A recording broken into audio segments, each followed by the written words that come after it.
Morning and welcome to our first community board meeting for 2025, and we're scheduled to hold our first community board meeting here in the old Vincent County Council. No, there's been another one here.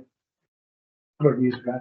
That meeting, yeah. Vincent County Council Chamber. So welcome all. We've got a few for our public forum today, which is quite exciting and shows that our decision to move around the ward was the right one.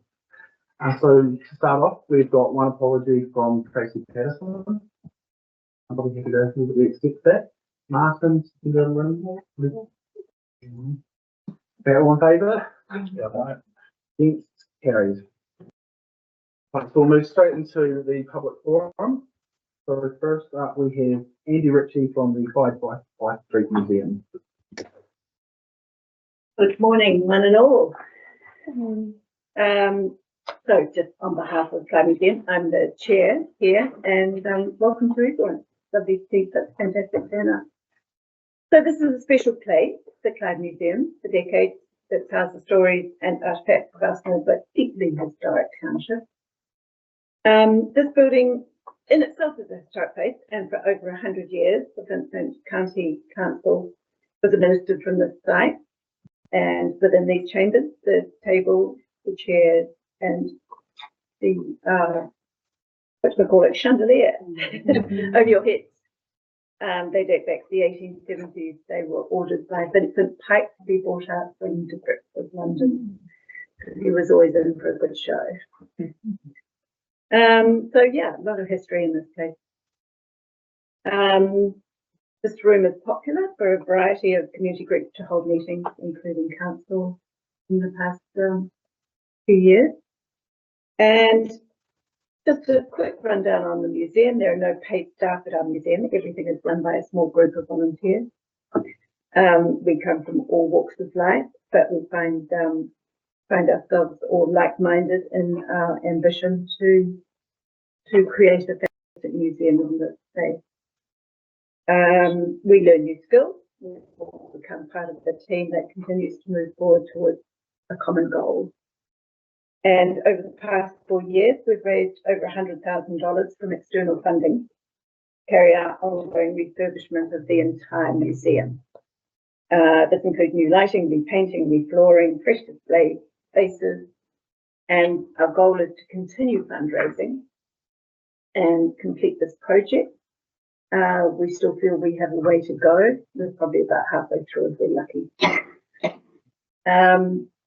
Recently, we moved the coal boat, a very precious coal boat, from a less than ideal place up at the Briarhead Factory Museum to a resurfaced area at the back of this museum, which the surface was specially prepared for it. By next spring, we intend to have it encased in a bespoke metal frame and appropriate weatherproofing surrounding it. We'd very much like to do something similar with the lockup building that is lying empty and inaccessible off of the train station, and bring it back down to this museum where we can care, protect it, and open it to the public. The museum continues to strengthen its ties with the local community. The entrance space has been used for a number of changing exhibitions over the last 3 years, including exhibitions with local artists responding to museum objects, heritage photography competition exhibition, the Eden Hall exhibition, particularly popular with the Clyde School, the Childhood exhibition. We've also collaborated with Clyde School on a Precious Town exhibition. We currently have the Clyde Museum Top 20 Objects exhibition in the space of the entrance to the museum, which is proving to be also extremely popular. We continue to host a number of heritage talks with approximately 60 people attending each one, and I know a lot of you have come along to those. We have our next one in May, and I can promise you it'll be a quite good one. We're determined to continue to make Clyde Museum a place where the community can be immensely proud of, and a place that is considered a must-see by visitors coming to the area. A small town museum, we want to punch well above our weight. We do not receive any funding from council, but we do manage to exist operating out of this council-owned property under a peppercorn lease arrangement. Paying a commercial tenancy rate would not be tenable for us. The museum could not survive, but what we need more than anything is confidence that the museum can continue to operate into the future without a threat of closure hanging continuously over our heads. This could be in the form of a long-term rental agreement with council, or the museum taking over ownership of the building. Both those options, as far as we're concerned, would be of interest. I'd like to thank the Vincent Community Board for its support for this museum over the past few months, which we have very much appreciated. We remain optimistic about our future and will definitely not stop working on this little museum that holds such a big history. Thank you. Thank you. Does anybody have any questions? Thank you very much. Next, we have Anna McRitchie talking about the Clyde Town Square. Morning. And just reminding you, are welcome to sit if you'd like to. Thank you. I'm Steph, no, that's fine. So I'm Anna McRitchie. I've got a wee business down here in Clyde. I probably haven't been here as long as most of you, but this is it for me. I'm not shifting. This is probably one of the most loveliest community-based towns that I've ever lived in. So it is fabulous. And I also can't wait to see this town in another 5 years. So my main concern is making use of the town square down Lochburn. So we've pedestrianised it, wonderful. We never needed it as a road. The amount of people that would go the wrong way or would stop and park there was just a bit pointless. So with the town square, when it's late 20s, early 30 degrees in temperature, no one sits there. It's too hot. There's no shelter. We've got some wonderful little seating, but there's no tables. It's just, I think it's just a bit of a waste of space. Early morning, you might see 2 or 3 people sitting there, having a drink, organising their day, going out on the rail trail. But as soon as it gets into that high temperature, no one's there. It's just we need something. So if we should get a shade sail and some more tables and chairs, and you could even put these strategically put so that when we have the food and wine festival, it's not going to be in weird angles where it doesn't make sense, and we'll put the remaining chairs when the bag is there around there would be great. I feel it would be utilised a lot better instead of it literally just being a waste of space. Also, no one needs to see people coming in and out of the toilet. I think if we had some sort of petition put up there, in keeping with the toilet, I mean, the mural that's on it is beautiful, it's fabulous, but we don't need to see that. I was talking to a woman the other day who was walking down Lodge Lane and saw a gentleman come out with his pants still down. Absolutely no one needs to see that. So I feel that some sort of petition up against it, I thought maybe some shrubbery, a fence, just something for just a little bit more privacy. Now, while I'm here, the street lights are very bright. They are very, very bright. So Wrexham Elite, who used to have the Eid Gallery, the light used to just shine in that much that it was just pointless even having their own lights on. So very, very bright, and they're not really historical looking. We base ourselves as being a historical town. These just look like every run-of-the-mill street light that you could put in your own section. So I know that it's been discussed before, but I just think we need to readdress it. So, but anyway, that is me. Thank you very much for your time and for listening. Thank you. We do have a little bit of an update for you. Oh, by your computer screen.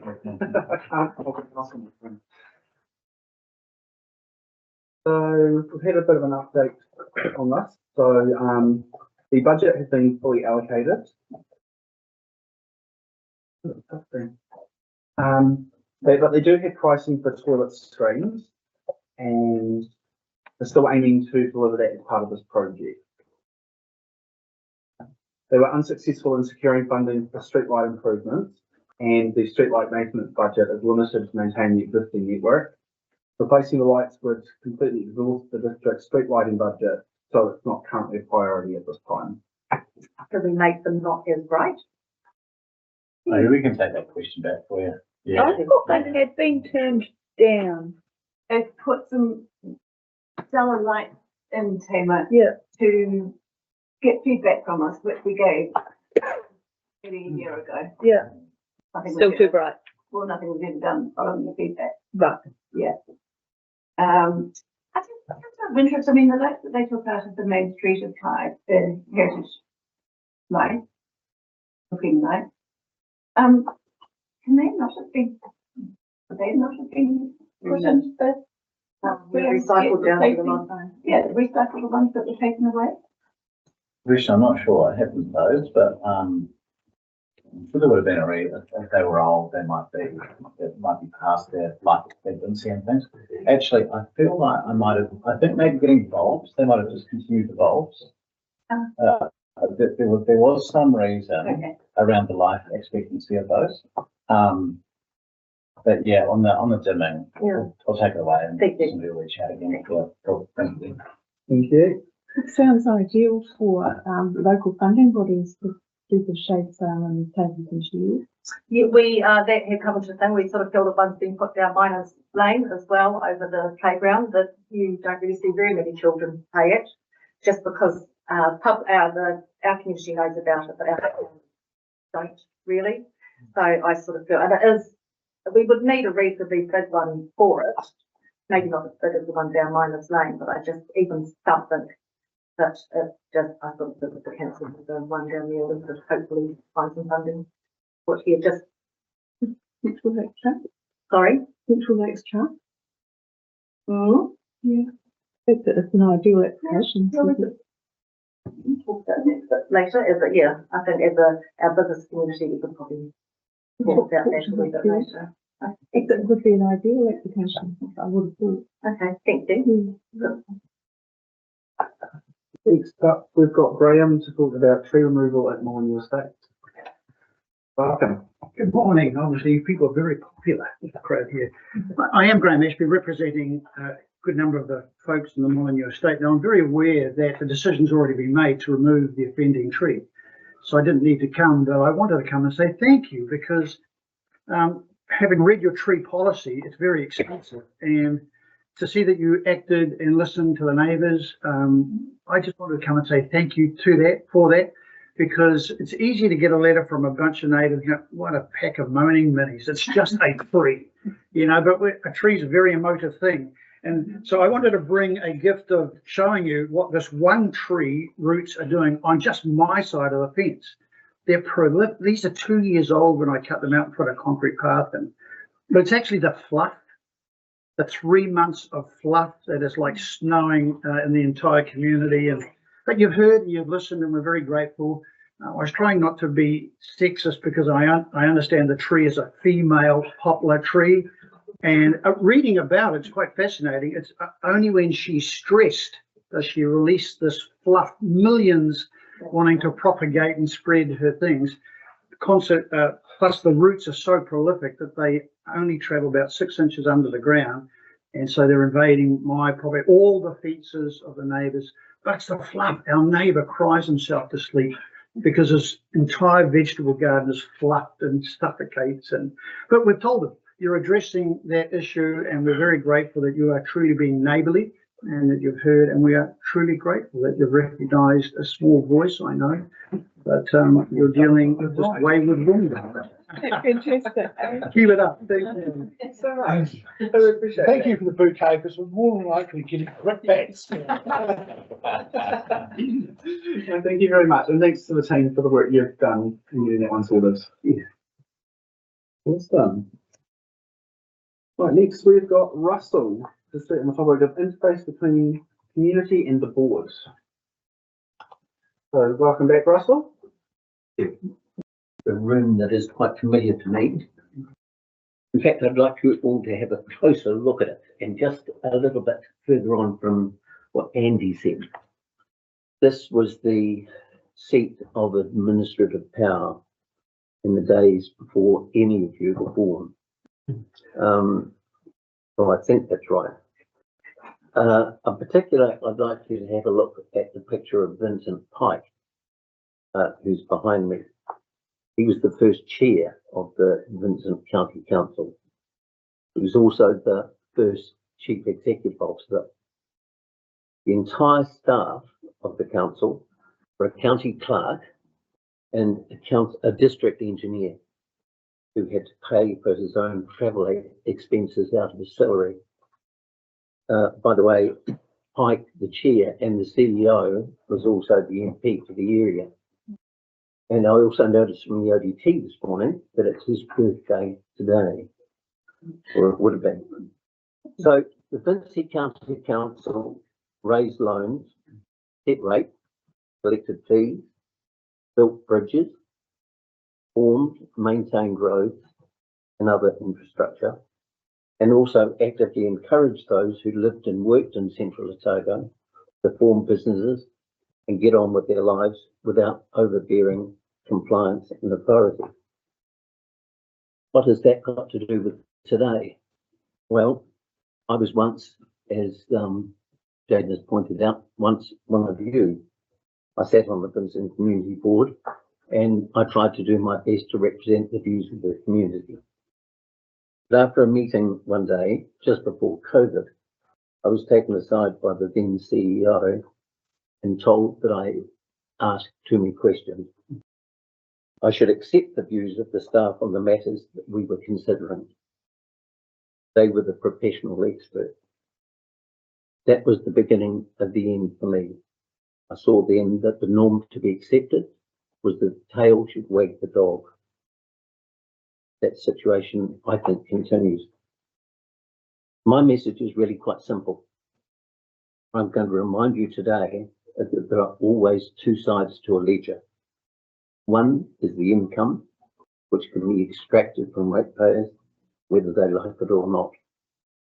And it's the staff that are telling you and the councillors what that income will be, not the other way round. The other is cost.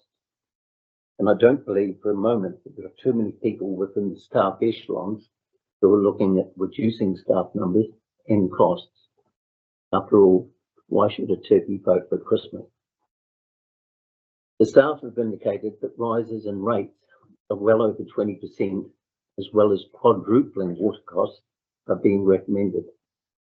The staff may well receive some gentle pushback, and the hapless ratepayers have already heard a few noises from around governance tables about everything being out of our control. But already we've seen a list prepared by staff of well-used community assets being considered for divestment. These are assets which the community own. Some may be far better managed by keen, willing community volunteers, unsaddled by depreciation funds and other inflated financial burdens. Many in the community would hold the view that these assets already paid for by these communities, but within the ambit of responsibility for the council or community boards to protect and administer, not off them off. You, as a board, may not have much power, and the likelihood is that in the near future you'll have even less if the delegated authority will change. As someone once said, the only role that community boards will have when the council removes delegations will be to decide what colour the rugby posts on the ground are painted. But while you do have some influence, I'd suggest to you all that you have a close look at how much was achieved in 1877 by so few people sitting around the table and compare it to the situation in 2025. I'll leave you to ponder that. Thank you. Anybody? Any questions or comments? Shackleton.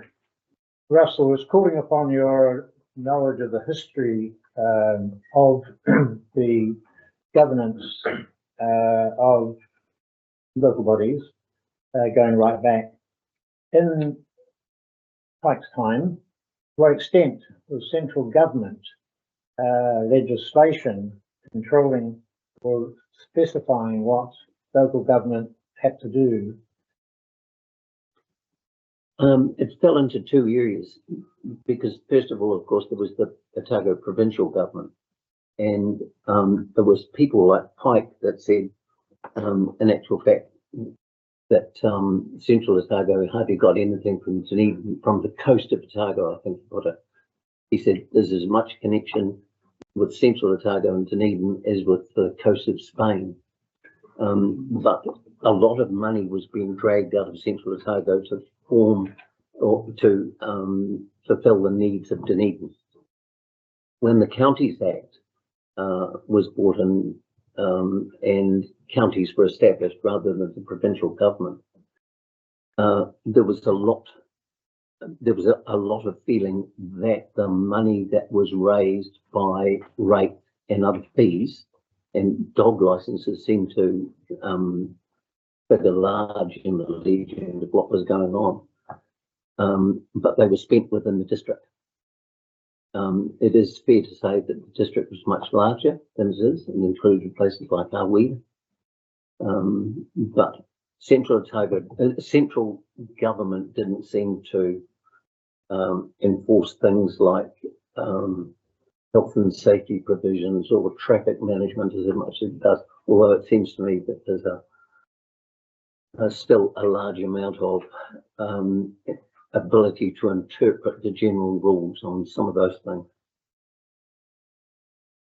Hope that answers that. You might be able to read, I'm actually writing the book about Pike at the moment, so hopefully you'll be able to read about that sort of thing in the future. I'm looking forward to reading the part where he secured a water supply for the town for the princely sum of £5 for the year.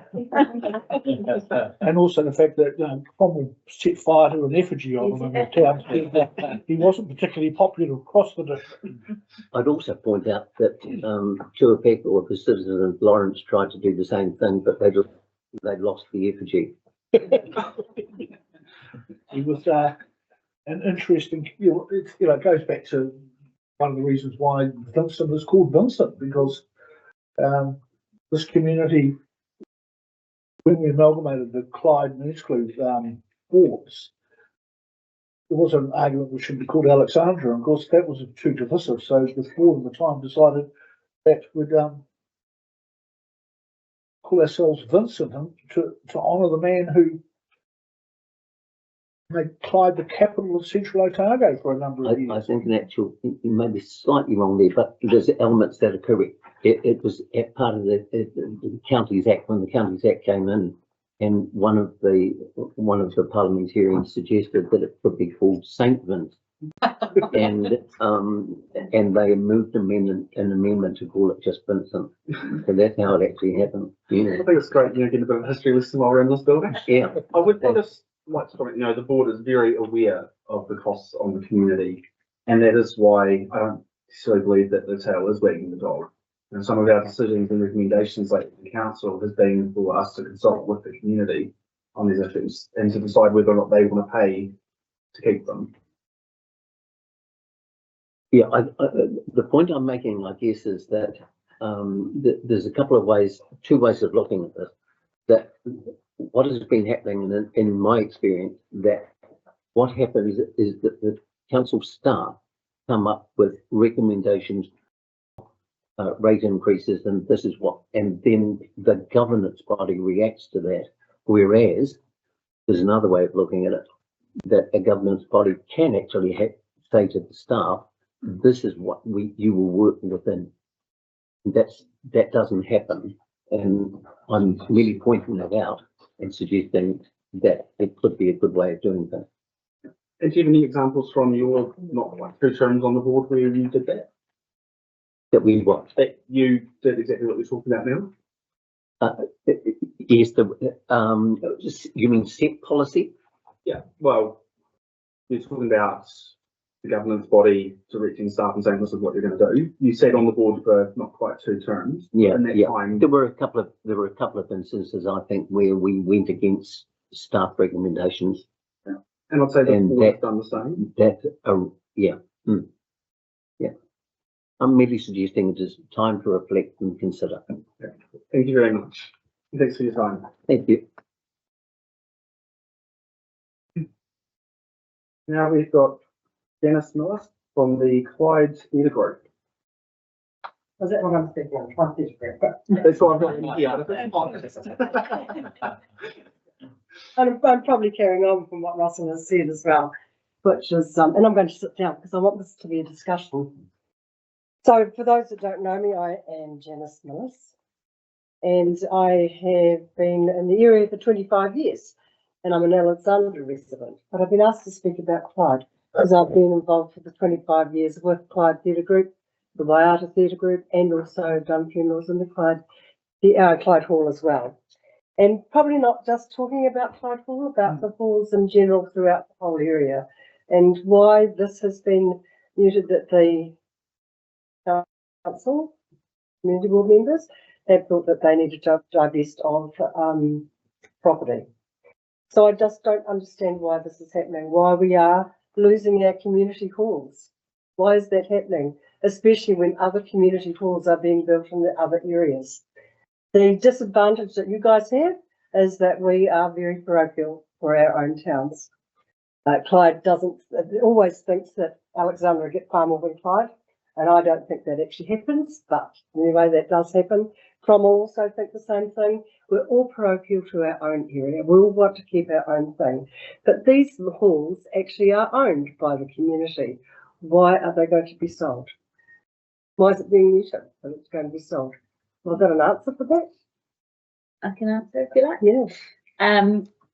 With the rising increase in rates and the dissatisfaction from the community for that, council was very clear to Peter and his team, come to us with ways that we can save money. This is one possible way. Everything is still on the table. It could be that the community say, actually, this is really important for us to keep all of these. These are the reasons why, and we're happy to pay, and that can come back to the council table. Yeah. Cool. And I thought that might be the answer. Yeah. So I came from a very, very small town. It wasn't even a town. It was a hall and 3 houses. And that hall was integral to the community's fabric. And everybody came to that. And I'm going to say this literally, when the dairy farmers from North Island came down, they weren't interested in community. And so the fabric of that community was lost and never to be gained back again. And I belong to 2 of those communities. I would hate for this to happen to Clyde. They have a wonderful, there's lots of groups, so many 15 groups that go into there and use the hall now. And civil defence are looking at coming in and using it as their defence base and in times of disaster. So I just do not understand why you would sell an asset and you wouldn't use that as a financial gain to raise money or monies. So I would like that question asked to the council why they are thinking, or the council members, why they are thinking of doing that. So, and I've asked questions before and I've never had a reply. And so, I'm coming to you and asking you now, how do I get a reply for my questions asked? Are you asking council or the community board? The community board. Yeah. Anybody. I never get a reply back.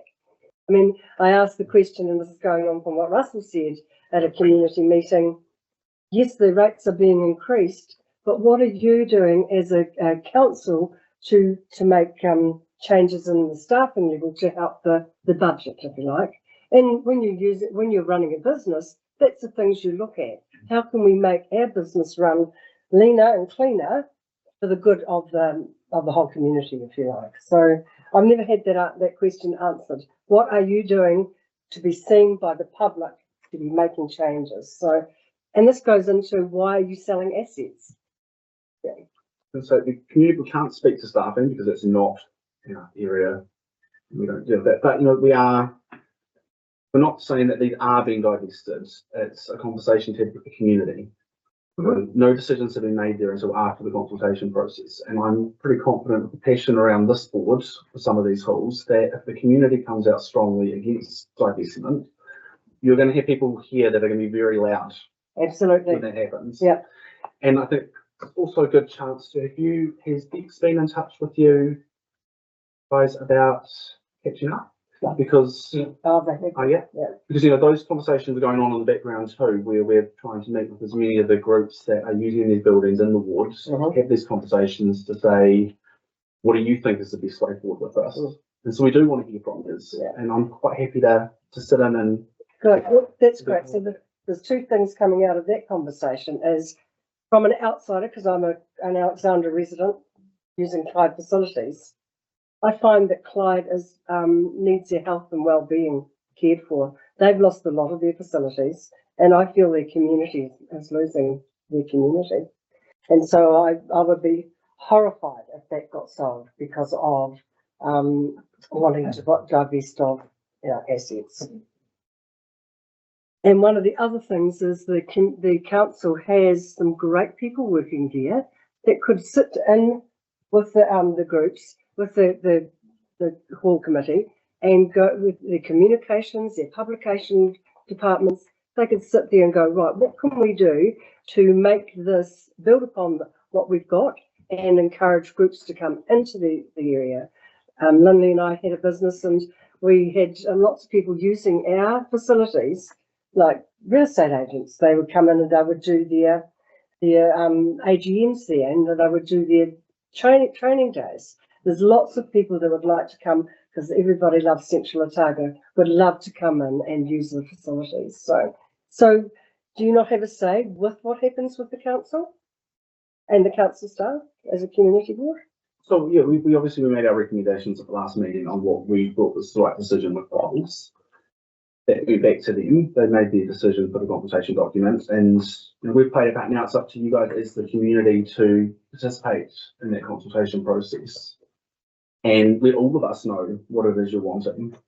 Because at one end of it, we've got a community saying we can't afford rate increases to keep going up the way they are. That's right. But on the other hand, we've got a community saying we don't want to lose anything or give anything up for that.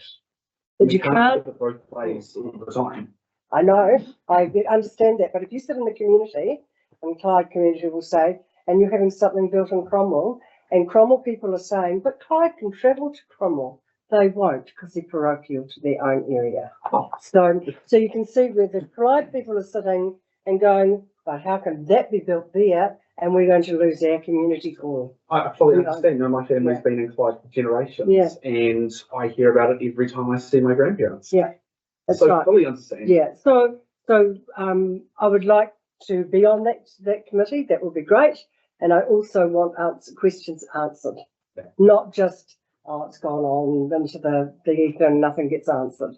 Because from my personal point of view, the council workers are there for us as a community to run our community, and it seems as though nothing's being listened to. Just a little bit of feedback. Yeah. One of the outcomes of the consultation has been because the council knows the usage of the halls from bookings. Mm-hmm. The formal booking system has probably been loosely applied in most small communities, and the outcome of some of that feedback is there's a better understanding of how much the communities use the hall, which is far in excess of what they have known. Yeah. So there's been some pretty good outcomes so far. Good. I was just going to say, I think the council community board staff have been through every line item of the budget with a fine-tooth comb, trying to find any possible ways that we can save money. The halls is one part of that, and one reason for that is the cost for most of them coming up for earthquake strengthening that are going to be quite large in the future. So it's just using an open mind, and we've had some really painful conversations around the table for it, the exact reasons that you'll see, because the halls are really important to the community. Yeah. So it's opening the conversation. It's not saying they're going to be divested of. No, I just don't think you should be selling the crown jewels. Some of them are not jewels. And some of them, possibly to describe them as an asset, would be very generous, and they're more of a liability. So I'm only discussing Clyde. Yeah. But understanding what they're saying. Yeah. Because I just feel Clyde's lost its community, is losing its community. I really do. And then we'll head to the my understanding firstly is that the Clyde Hall has been earthquake strengthened already, so that it doesn't need further expenditure on that. But I've been telling groups who use that facility, put something into the LTP saying this is what you want. You want that, that hall as a community facility. And I think it's a matter of just spreading that word. And I know some people are very unwilling to engage with the council activities that way, but as much as possible, get community involvement. And I think one of the things is they don't feel as though they're being heard. Yeah, that's what I believe anyway in the community. So, The last thing I would say is that obviously I can't get to every meeting with every community group that is involved. It's sort of a full-time job to think about, but you've taken the time to be here today, so I'll commit that when Dex does meet with their group, I'll definitely be here for that one. lovely, that'd be great. So you are being listened to and you are being heard. Yeah. And I think every community group just wants that. Yeah. Thank you very much for your time and the discussion. That's good. Thank you. Next up, we have got Angela talking about the Owenscrew Hall Committee.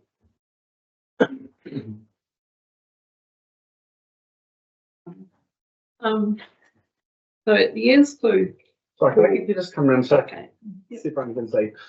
Yeah. but most people will know that the Owenscrew Hall is not a council-owned hall, it's a community-owned hall, and it always has been for 98 years. And so we've got a management committee, and we have fundraising events, and the hall gets hired out for weddings, and the Waiata group have all their practices there and different classes, dancing, all sorts of different events. The Vanuatuans have some of their training there, and there's been funerals there and all sorts of things really. So we basically cover all our own expenses from fundraising and hiring it out. But because it's 98 years old, we in the past we've done up the kitchen because the kitchen was not fit for purpose. So we did that up about 5 years ago, and we drew on some of the Owenscrew amenity fund to do that work. And recently we've had to basically replace the ceiling in the supper room because we had possums making holes getting into the roof and things. So we've done that, and we've got some ongoing things that we're doing, like replacing some internal doors that have got holes in them, and we're planning to do some painting, and also coming up before the end of 2026, we're planning to have a centenary because the hall will be 100 years old, and there's a lot of the original families that built that hall still, descendants still in the area, Alexandra and Owenscrew. And so that's an event we're planning to have. And we'd like to paint the outside of the hall because it's rather tired. So we probably in the future we will be looking to draw some more of that Owenscrew amenity fund for that purpose. That's what we're doing. So just regarding, sometimes we can't always get quotes for things in advance because you have to find someone who's a tradesperson who's willing to do like a small job. Breens and places like that, companies like that are not really interested. So that's why some of the work has already been done last year, because we've had an opportunity to get someone in that was moving away to Dunedin, the guy that had previously done the kitchen and things like that. So that's why sometimes it's done first. Yeah. But we have done a lot of other things that we, like putting in infrared heaters and the wooden floor resurfaced and all those. We've done a lot of that with our own fundraising. but it's not easy, obviously. But we have a fundraising sort of market fair twice a year, and we have a lot of people that come to that. And last time we just had someone talking to the people as they came in and asking, what they liked about the Earnscleugh Hall, and over 200 people put their name on the list as friends of the Earnscleugh Hall. So I think that's a good indication. It's a very valued amenity in the area. Thank you. Lovely. I was just saying, it's a great, because of the gold mining in the area, wasn't it? That funds were put aside Yes, by the yes, gold mining that's right. for your hall in particular. So Yes. you've got that immunity fund there, That's right. which is, We have an application which we're discussing later on this afternoon. yeah. Thank you. And thank you for all the work you guys do and for being a shining example of what can happen when a community group has a whole. Awesome. And that concludes our public forum. So thank you all for coming along today. I think this has shown that a great success. So thank you very much. As well, people that you've seen, I'll just remind others to remain vigilant and step aside for any decision making when a conflict arises, and to let Sarah know if there's any changes you need to make. We need to stay for the meeting. Welcome to. Up to you. Regarding, yeah. Jaden, it might be helpful because I don't have all the background information, so if you don't mind staying, because I'll be presenting the report as staff. So thank you. Thank you. All right, so yeah, that moves us on to agenda item 25.1.2, which is the request from the Earnscleugh Community Society Inc. for Earnscleugh Community Trust funding in Dylan. Take it away. So thank you. And yes, as noted, I'm stepping in to cover this report. And so thank you to may be able to answer any technical questions.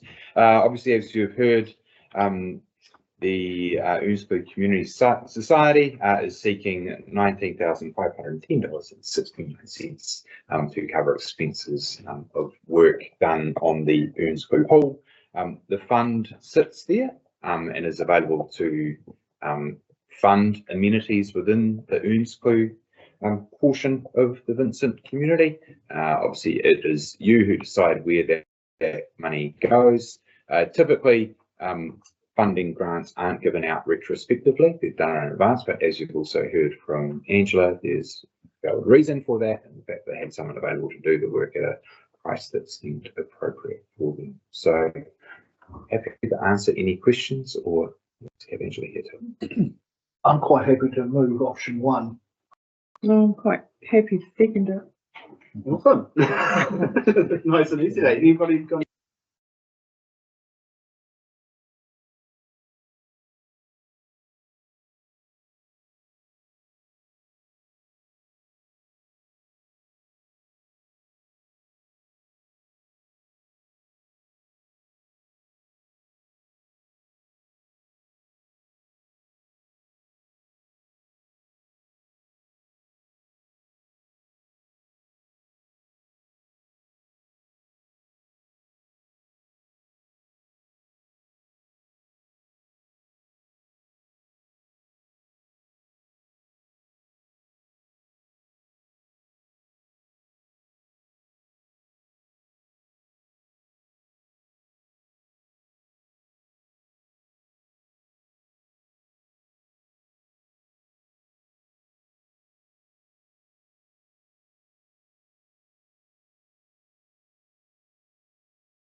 hasn't been guidelines. So Dylan might be able to. I was just gonna add, so just reread this as well. This is funds that are out. Right, it's the trust, so that's you, it's the government's task. How that, it doesn't mean that a council grant policy is the point. That was, I'm supportive of this, but there's my only question. I was concerned that we were moving outside of the realms of our grant policy. Okay, that's what I needed to clarify.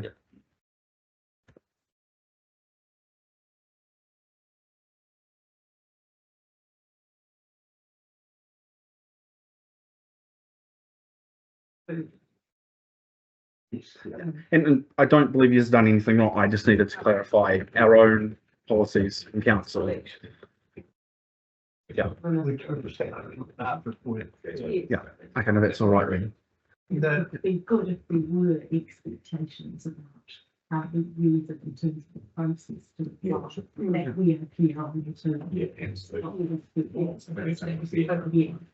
does say that in the piece you've got in your report, that clause 73 of the Community Trust, it's for to maintain and develop other recreational values of the Fraser River to maintain and develop the Innsbruck Hall. So there's only two years you're going to contest the fund. Yeah. How long is the campground on Fraser River? Is that council or private? Council. Yeah. So is there anyone else? And so Martin has moved A and B, and Willie has seconded it. So all in favour? Aye. Against? Carried. Well, thank you very much for coming along. Just a few camera issues, but the sound is working. We can pause if you need to. Okay, so we've still got sound. That's the important part. Okay. For anybody that might be watching this on YouTube later, just know that we are trying to get this resolved. So now that it's happened, we're going to move back to the confirmation of the minutes from our previous meeting. And so is somebody happy to move those? Thanks, guys. Second to Roger. All in favour? Against? Carried. We're working again? So that moves us on to agenda item 25.1.3, promotion and events grant application for Theatre Suite events. And thank you, Ellie. First time I've been in this building, it's amazing. How embarrassing. So what you is a request from the Theatre Suite events who run the Spirited Women event, which is coming up very shortly in Clyde in a couple of weeks. Now, this event had come to you last year seeking funding, and it had two applications on the table at that time, and prioritised their second event. That second event, sadly, was the Gold Rush, and they haven't been able to progress with that, and they've now had to retrench and put their efforts into Spirited Women. The applicant had approached the council staff earlier in the year and sought some support and waiving of council associated fees for the likes of the park hire fees, the rubbish bins and road closure notification. And at the time of that, we advised them that we are unable to waive fees and that the only option would be to seek a grant. Given the fact that the next funding round doesn't close till March, you're getting this grant now to consider. One thing I would point out is that back in September, the board was in a position where they couldn't approve any grant, so they had some good applications which they were unable to fund. The application that was received is actually for a figure higher than the council items. I think the board, my personal opinion would be that we look at this, taking into account that we have declined other applicants. You've got $10,000 sitting in the funding pot again now because that original Gold Rush grant has been returned. So there is some funding there if you wanted to consider the council related costs. That would be my suggestion only.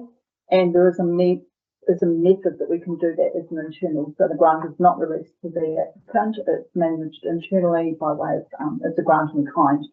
It's basically providing people with invoice and grant budget. Thank you. Is there any questions?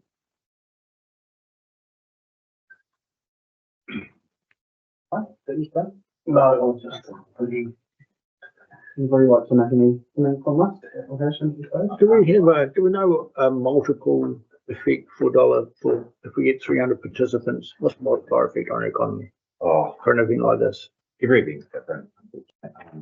We talk about that 3 days, I think. So. Yeah, Yeah. this is the event that does bring people into district for events. Yeah, I know, the cargo It's not just the daytime event, Yeah. right? And then people disappear during the end of the day. So it definitely has an impact.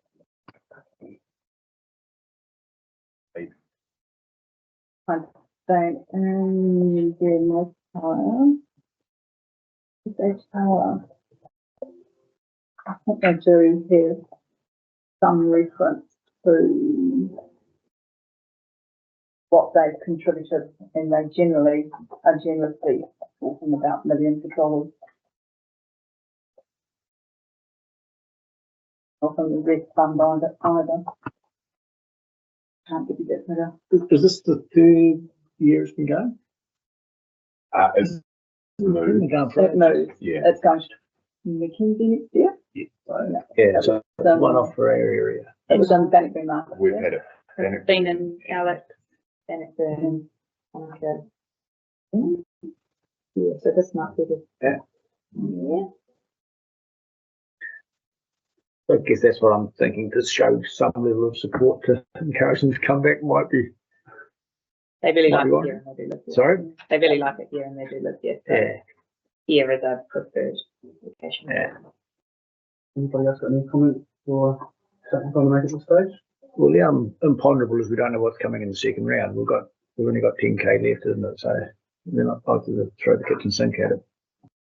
That was actually going to be what I was going to comment on. My concern is, what we've done is right. We had $76,000 worth of. Oh, Yes, request. With only 50,000 to allocate. Yeah. Which meant there were groups that missed out. And groups that got less, so that we could juggle that and fit it within the 50,000. Where I'm a bit uneasy on this is the fact that we do have a current funding round open with that $10,000 as a part of it, and I don't feel comfortable with supporting this because at the end of the day we've got an open process right now, and I don't believe that would be fair on other groups that are applying, potentially are applying for that right now, to pull that out from under them while they're in that process. I think if this had come to us a month or 2 ago and that process wasn't open, I think my thinking would be a lot different. But at this stage, I don't think I can support this one. Yeah, I'd be inclined to support them to the extent of this $585 a cost. That's not going to decimate $10,000 fund. I think that it's just sort of the fact the process is it's already open. We've already got groups potentially applying for that money. But we allocated the whole 50,000 on the first round. So this isn't breaking news. This is where we're at. And that's where the funds are. For groups out there to realise that we now had money back in the pot. Yeah. So that's beyond that. We couldn't do anything about that.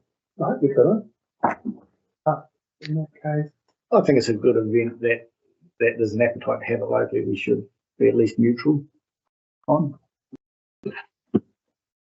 So supporting the council fees with some funding, I think would achieve that. so you're thinking maybe not the full amount, but Oh, no. You're talking about the road closure processing Yeah, fee and $585 a council fee. $565. Yeah. and 65. fine council. 65 there. 500. so would we be more comfortable to maybe go down that direction? Happy to move Yeah, I'll move that. A, B, and C would be. There's one super hit me. And with an in-kind grant, you can go up to the maximum. Those fees, they're established. They're static though. That's just what the different departments have advised me. So not static. Is it 600?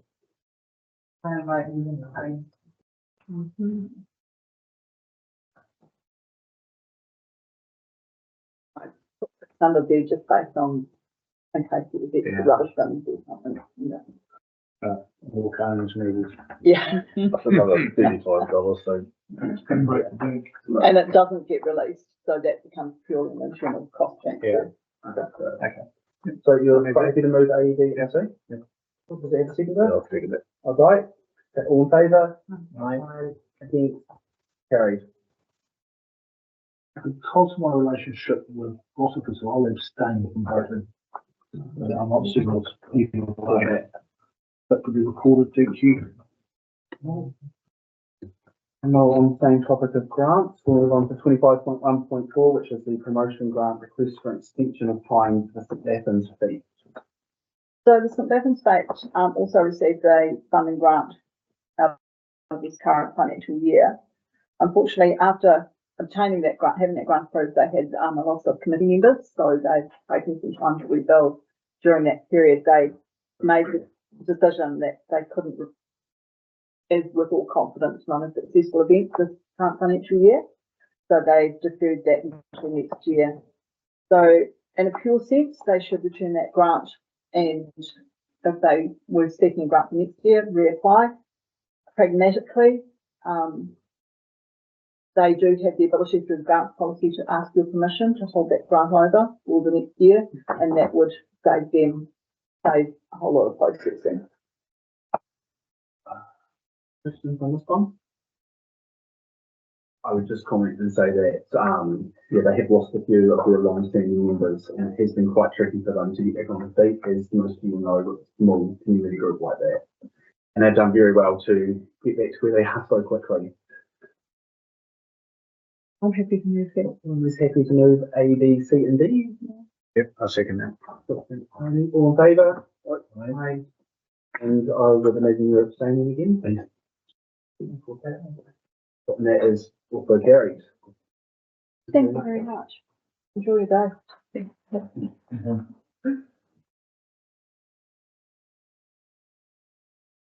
So now we've got 40 for agenda item 25.1.5 on page 43, which is approval of the draft Manabun Dam Reserve Management Plan consultation. Thank you. So the board will recall that in September they approved preparing a management plan for Manabun Dam Reserve, and we went out for suggestions from us so in September, October period, and had 68 suggestions come in. I've got to say many of those are actually focused on development and enhancement more so than policy and direction. So they will be captured for the next stage, which will be a development plan once this plan gets for the start and the LCP for the development. So just to clarify that. So yeah, under the Reserves Act, the board now needs to approve the draft so we can go out for public consultation for 2 months. And we've got a program for that consultation. I guess the two main things we're consulting on are camping at the reserve. Some will recall that the former committee have approached the council a couple of times, or approached the board a couple of times in the past about the idea of having campers on site to provide some, soft surveillance or whatever out there. And we've now had a change since then through the Building Camping Act, which we can have non-self-contained if we want, but I think we are proposing the plan that is self-contained.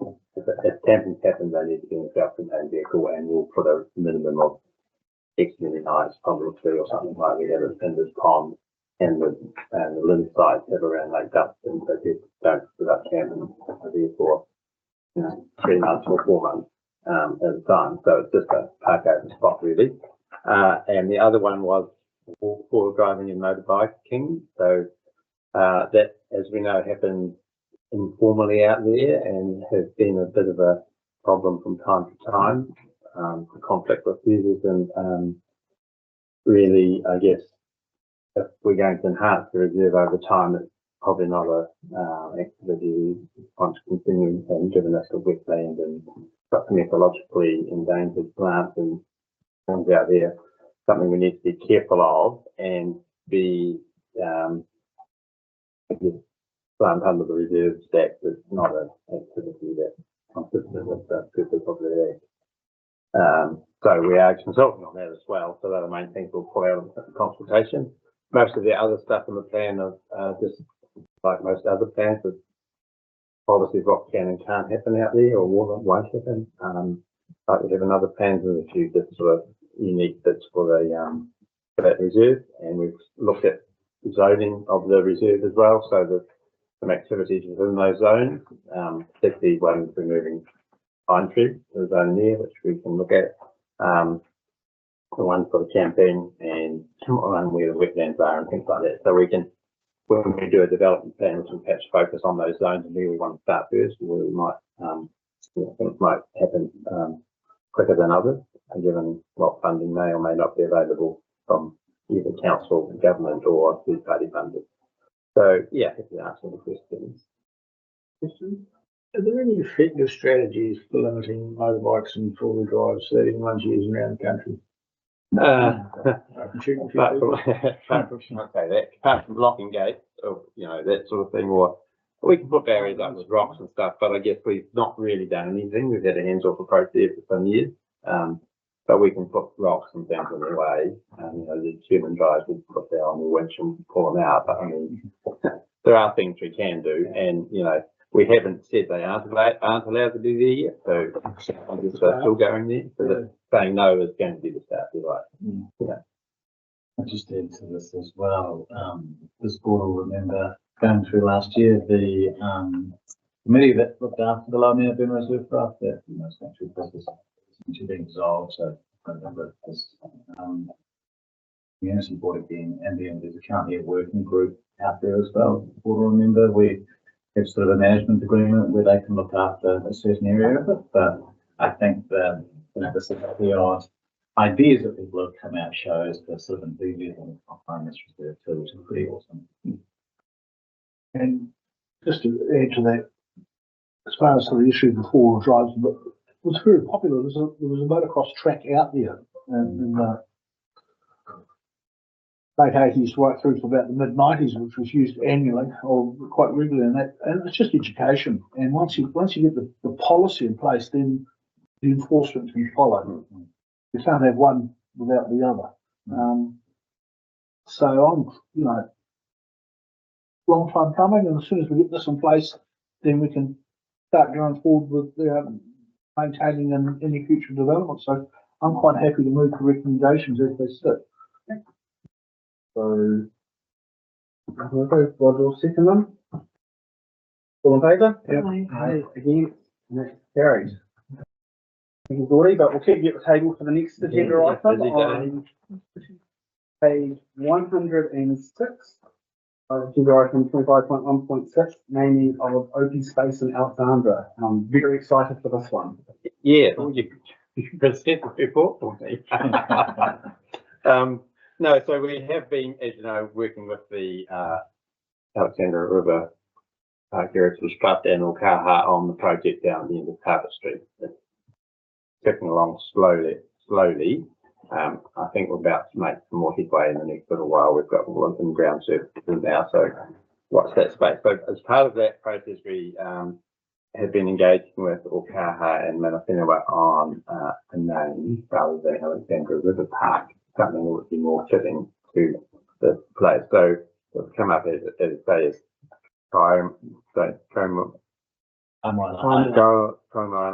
sorry, I knew I was going to say that. Riverside Park, because Kaimoana Hei is actually the name of the place that was, and it's not I need to re-emphasize, it's not a translation of Riverside Park. Riverside Park is a name of a place, and so it's Kaimoana Hei.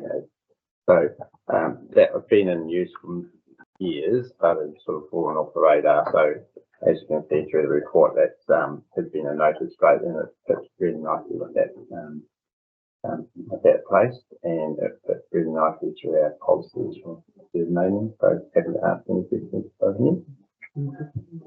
I'll just maybe take the note to the supporting paper that Okaha provided as well, and it's a great paper that provides more information on mana whenua values on the naming, and I think it's a great paper read and have front and centre. So a bit of history, yes. There is a reference in there that about the telling of the story, and I mean, if I wasn't sitting at the table, I would have no idea about this kind of stuff. So I think for telling the stories, it's going to be quite an important part. If you're going to name it something like that. What's the strategy for that? So as part of the development, we're going to have some informative panels there, which are being prepared with Okaha and Dylan being and they'll be telling the story of Monacan Kopawai and also of the name. So it's all linked in with telling that whole story, and then and some of the artwork and things that we've got through Okaha and the Pōwhenua we're going to have down there with the top secret, but there's going to be Pōwhenua down there. What it looks like will be, will be this whole story of how it all links together. So I'm kind a bit of a story to tell. Over 6 months, can we not do some media? I don't know what format, because that's not my specialty. Oh, it must be able to tell you a story a bit bigger than that, than having hard panels. Get some real traction on it. Yeah, it's pretty exciting, and Gordy alluded to a piece of artwork that's going out, which will create a fair bit of buzz as well. So something that I'm sure media will pick up on as that does come to life, and they're just going through the design phase of that, and the location will be a fairly prominent location as well. So I think there's all of these sort of things that fall into place, along with as much media as we can.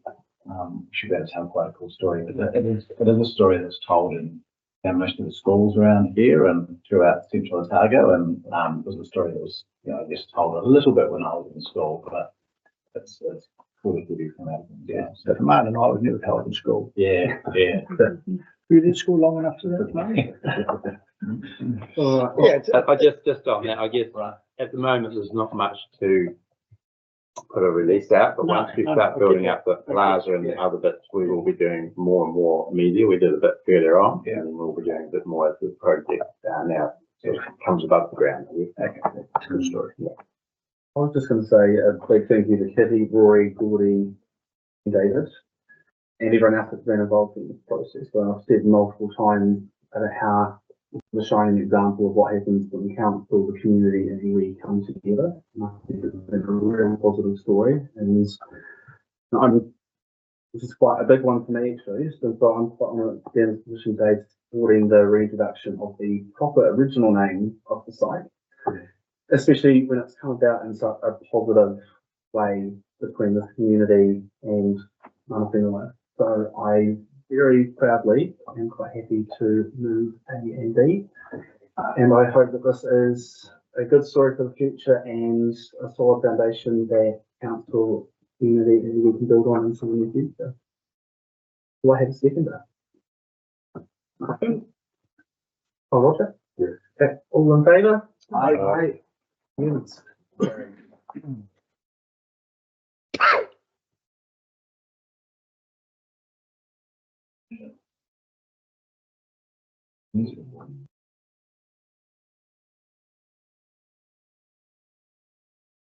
Next one, we'll move on to page 120. We've got item 25.1.7, which is the news report. Thank you, Hannah. Thank you very much. I have typed this, Sarah, so I will send it to you. You can just kick back and enjoy it. Right, welcome to 2025. By the time we make it to each of the community board meetings, we will actually be quite far into 2025, but it's exciting to be back into it for another year, which will be a big one. I did read something online the other day that said apparently you weren't supposed to say Happy New Year after the 17th of January, but I'm just keeping it going through well into February. Not Christmas decorations in November. Exactly. October, after Halloween. The council team has been working hard over the past few months to produce a consultation document for our long-term plan to head out to the public mid-March. This has been quite the exercise, with questions around water being in and then out and now in again, as we endeavour to get an accurate document that also complies with audit requirements. The consultation has already generated a lot of community interest and chat, not least because of the inclusion of almost all council halls in the mix for divestment options. I acknowledge that some of these were included against the wishes of respective community boards. It's great to see communities already discussing what is important to them to retain and why, and I hope this continues into submission in the long-term plan. There is absolutely the ability for halls or facilities to come back in through this process.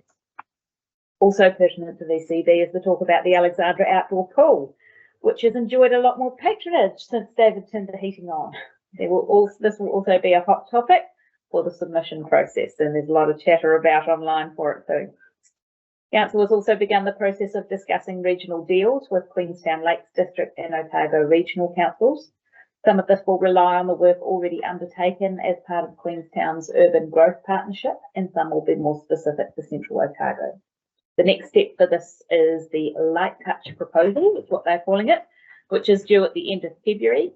This will contain agreed to priorities, which will be across themes such as transport and health rather than individual projects. We have an upcoming joint meeting between the councillors from all three councils, which Neil Gillespie advises is the first time in his memory any sort of joint meeting has occurred. I think this is pretty exciting for the combined progress of our areas, especially with how interconnected our people are these days. I will keep you all updated on what those priorities look like as they are worked through. Lastly, I'm very excited to be heading to the Central Otago AMP show this weekend at Omako. It is always a wonderful day when town heads to the country, especially when you can go and get a hot dog at 11 AM from the Lions Van. They do a good hot dog. I'll keep, it'll of course be followed by Maniatoto and Mount Venger next week. So a really big week for people in our farming communities and also all our townies who get there as well, because it is always a really great day out. I'm looking forward to a busy year working with you all as we shape what the next 2 years will look like in Central Otago for the long-term plan. Thank you very much. That's my report. Your worship, just to note on the heating piece, the heat exchanger failed 2 weeks ago, so unfortunately it's not heated anymore. Feedback from the bloke who swam in it yesterday morning was it's about 90 degrees and he thought it was spot on. 19, same as the lake. I was say the kids have been jumping into it like all summer, so if they can handle that, I think they're cool. Yeah. There was 3 people in it yesterday morning. Yeah, so it's not favourable. Any questions for them yet? Yeah, I guess just so the reporting back on your the three district and the light touch won't give us a lot of. Will it give us much of a direction on where you're kind of going to coordinate? I think it will. We've got to, the proposal document that goes to the government is like 8 pages for the whole thing. There's not a lot of space to be putting real detail in there. So it'll be those kind of broad themes around here's where we think we can kind of collaborate on transport with some projects in this sort of vein. Lots of that might be around things like resilience. And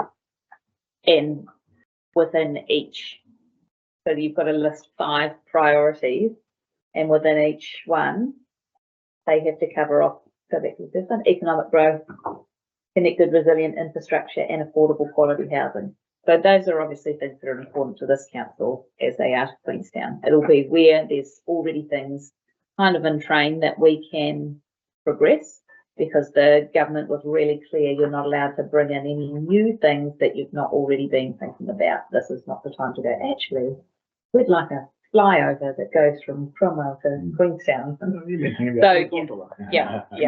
A lot of work's been going on in the background from Dylan and his team, and then the respective teams within the other 2 councils. I think it might be a really interesting day when we are all in the same room together chatting about this stuff and what's important for different communities. So I will, once we've got something that we can share with you guys, once I get the slides and things, I think those will come out to community boards as well, so that we can all be equipped. Any other questions?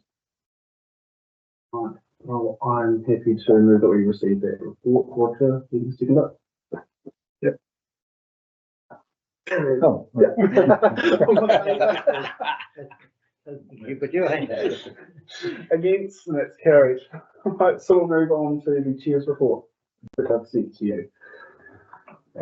So welcome back to the final part of this training, and I hope that you all had a great and enjoyable break away with your friends and family.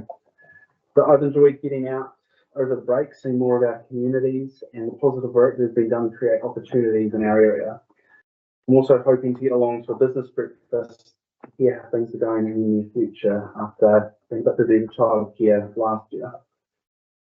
It's been good to see the continued work at the Alexandra Primary School, the removal of old buildings, and the terrace has recently knocked down some old classrooms that will be replaced soon. This shows our area continues to grow and that the next generation will have modern classrooms to meet their educational needs. I'd also like to note the new electronic and standard speed signs on Enterprise and Marsden Street. I think it's going to have a big positive impact on the road speeds in that area and the safety for children. Well, I still believe that a crossing on Enterprise Street would be the best option. This is definitely a step in the right direction. Well, it's an exciting time for primary schools. Our community continues to be a challenging place for people with young children. I've spoken to a number of people about the struggle to juggle childcare and paying the bills or waiting lists for opening spots in preschools are very high right now. I think my child's preschool has got over 50 kids on the wait list. And I hope that somebody out there can find a solution to that on soon, because I'm worried it's going to have major negative impacts for our population if it carries on too long. I attended the council meeting in December to give an update on behalf of the VCB and urge councillors not to add the building that we're in today onto the potential divestment list. But it was disappointing that it was. I've been impressed by the engagement of our communities on this topic. I joined Guy at the last meeting of the Balanced Cottage Working Group and was encouraged by the creativity and commitment to find a way forward. And I'm looking forward to joining Bex over the coming weeks to meet with other groups, including Clyde Theatre, to hear what their views are and see what creative solutions they've got. Finally, late last year, an article linking our recommendation to consult with the public on the closure of the outdoor pool was linked with the potential for council to take on the Roxburgh pool. Despite numerous conversations and an ODT article later, the story still seems to live on. So for the record, one more time, these two recommendations are not linked together, and this board has not worked with the Teviot Valley Community Board to disadvantage our community in their favour.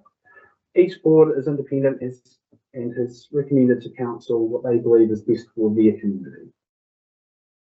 Hope that finally puts this one to bed. Right, so I'm happy to move my report. Somebody wants to look at that? Bring slowly. All in favour? Yeah. Right. So that moves us into members' report. So Martin, would you like to start off today? Just an update. Boston Festival has its AGM coming up in early March. Our first committee meeting of the year will be today, Luke. Hearings.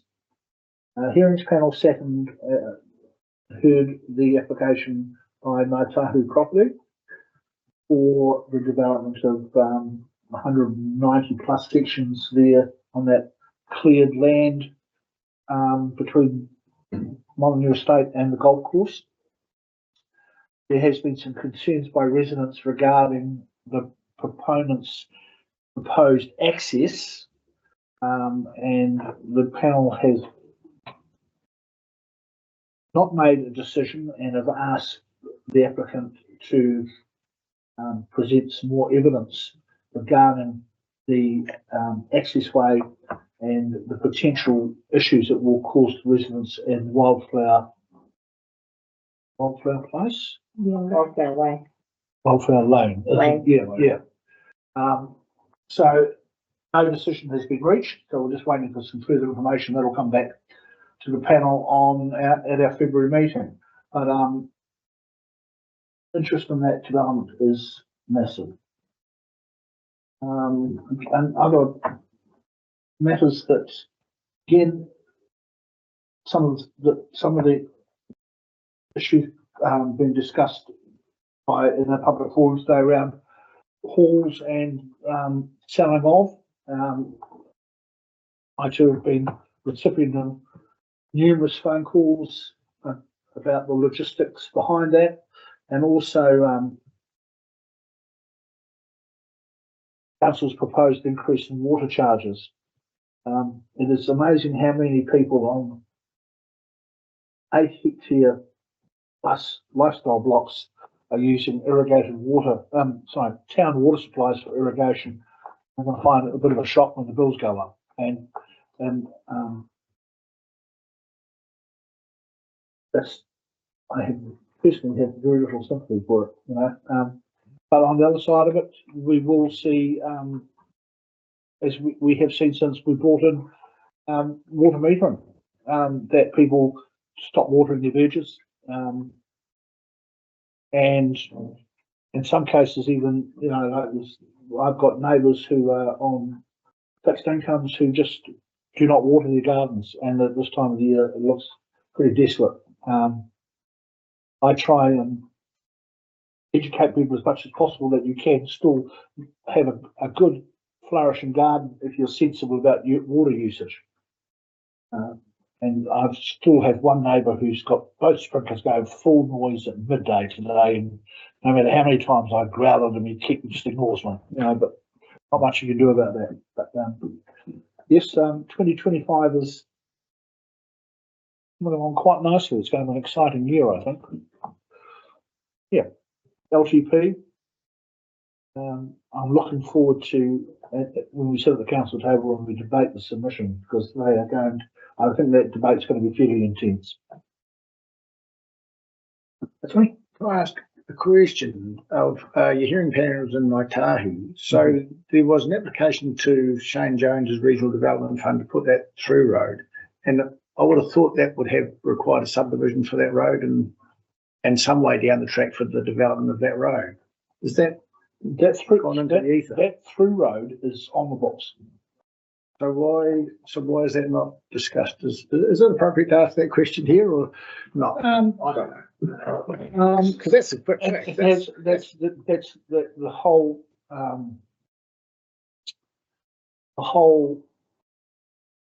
one of the major reasons why the panel has not made a decision. We're seeking more information from the applicant regarding the through road. Yeah. Oh.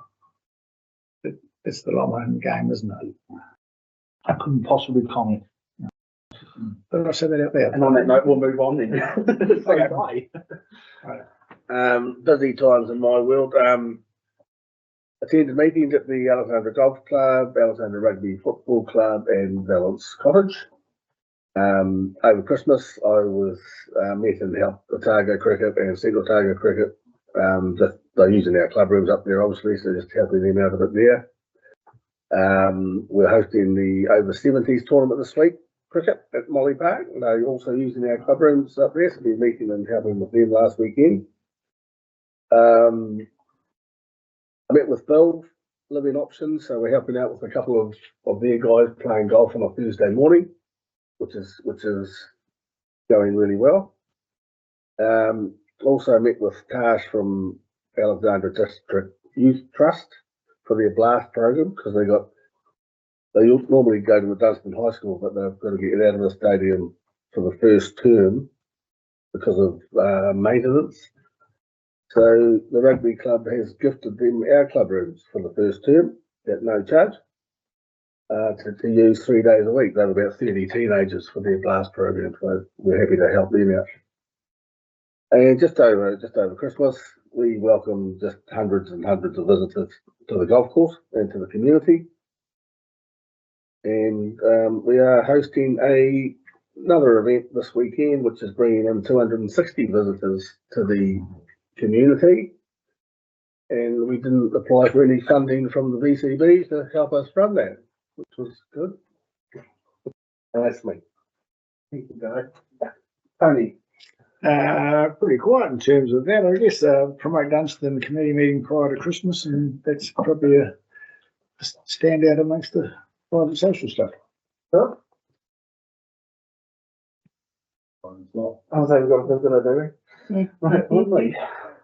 I'm Most of sorry, I've been Vincent dealing Pike. with family illness and I haven't done a report today. Roger? Managed to get in a few meetings. Attended 2 meetings of the Keep Alexandra Fly Beautiful. Attended 2 meetings of Alexandra and District Museum Board. Attended a meeting of the Central Otago District Arts Trust. Also attended a strategic planning meeting of the Central Otago District Arts Trust. Chaired a meeting of the Creative Writers Circle. Attended a meeting of the Central Otago Lab Business Group.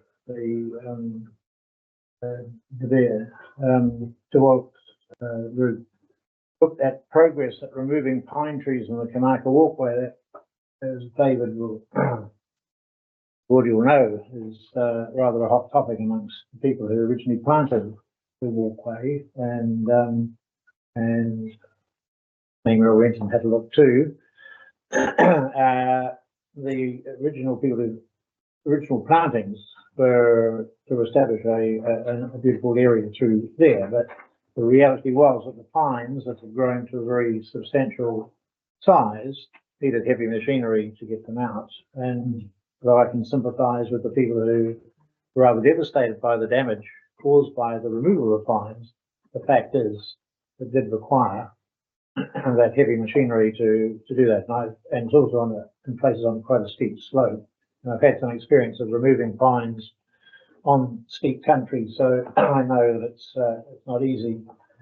And finally, I helped with the Alexandra Christmas community lunch, which on Christmas Day catered for about 70 people. Thank you. Somebody happy to move that we received the news reports? Thank you, Tony. Seconder. And Lee, all in favour? Against? Carried. That moves us along to agenda item 25.1.10 on page 123, which is the 2025 governance report. I'll move it, second as read. I'll second it. Aye. All in favour? Yeah. Aye. Against? We should see a result on that fence situation with next report. I'm hoping. I thought I'd be nice this meeting and not that. That's why I got in quick. All right, that brings us on page 147, 25.1.11, which is an update, Manahi River and adjacent Crown landscape and visual management. Gordy, welcome back. Thank you. So this is a information report. As you know, as it says in the report, Contact Energy have a resource consent and they're required to review their lower Manahinakia landscape and visual meeting plan every 5 years. They've got till, I think, the 30th of June or 1st of July this year to do that, and they started the early engagement. So for those who have read the attachments will see they're both the same. So, which is the old plan. There was potentially when I wrote the report, we might have seen the first draft of the new plan, but that hasn't happened yet. But there's still time if the board have got any thoughts on what Contact could do for that piece of land for me to feed that back to them. They can give it to me now or just email me or whatever's easiest. So when I get a updated plan, I'll either, depending on the time of the meeting, I might just send it out for feedback, or and if we have a meeting like this, we can do it more formally. So it'd be either or. Gordon, does Contact circulate this to other parties like Keep Alexandra Clyde Beautiful? And yes, they do. So, so the people who've actually got a more focused interest in this area, because I know Keep Alexandra Clyde Beautiful have done an extensive amount of work in there in the past, so they get some comment. Yeah, they probably had a chance to do that, and some other groups as well. Just a good question. I can't remember who they all told me they were, but this was just an opportunity to raise it. Exactly. I mean, I think the general consensus that that the work to date has certainly improved the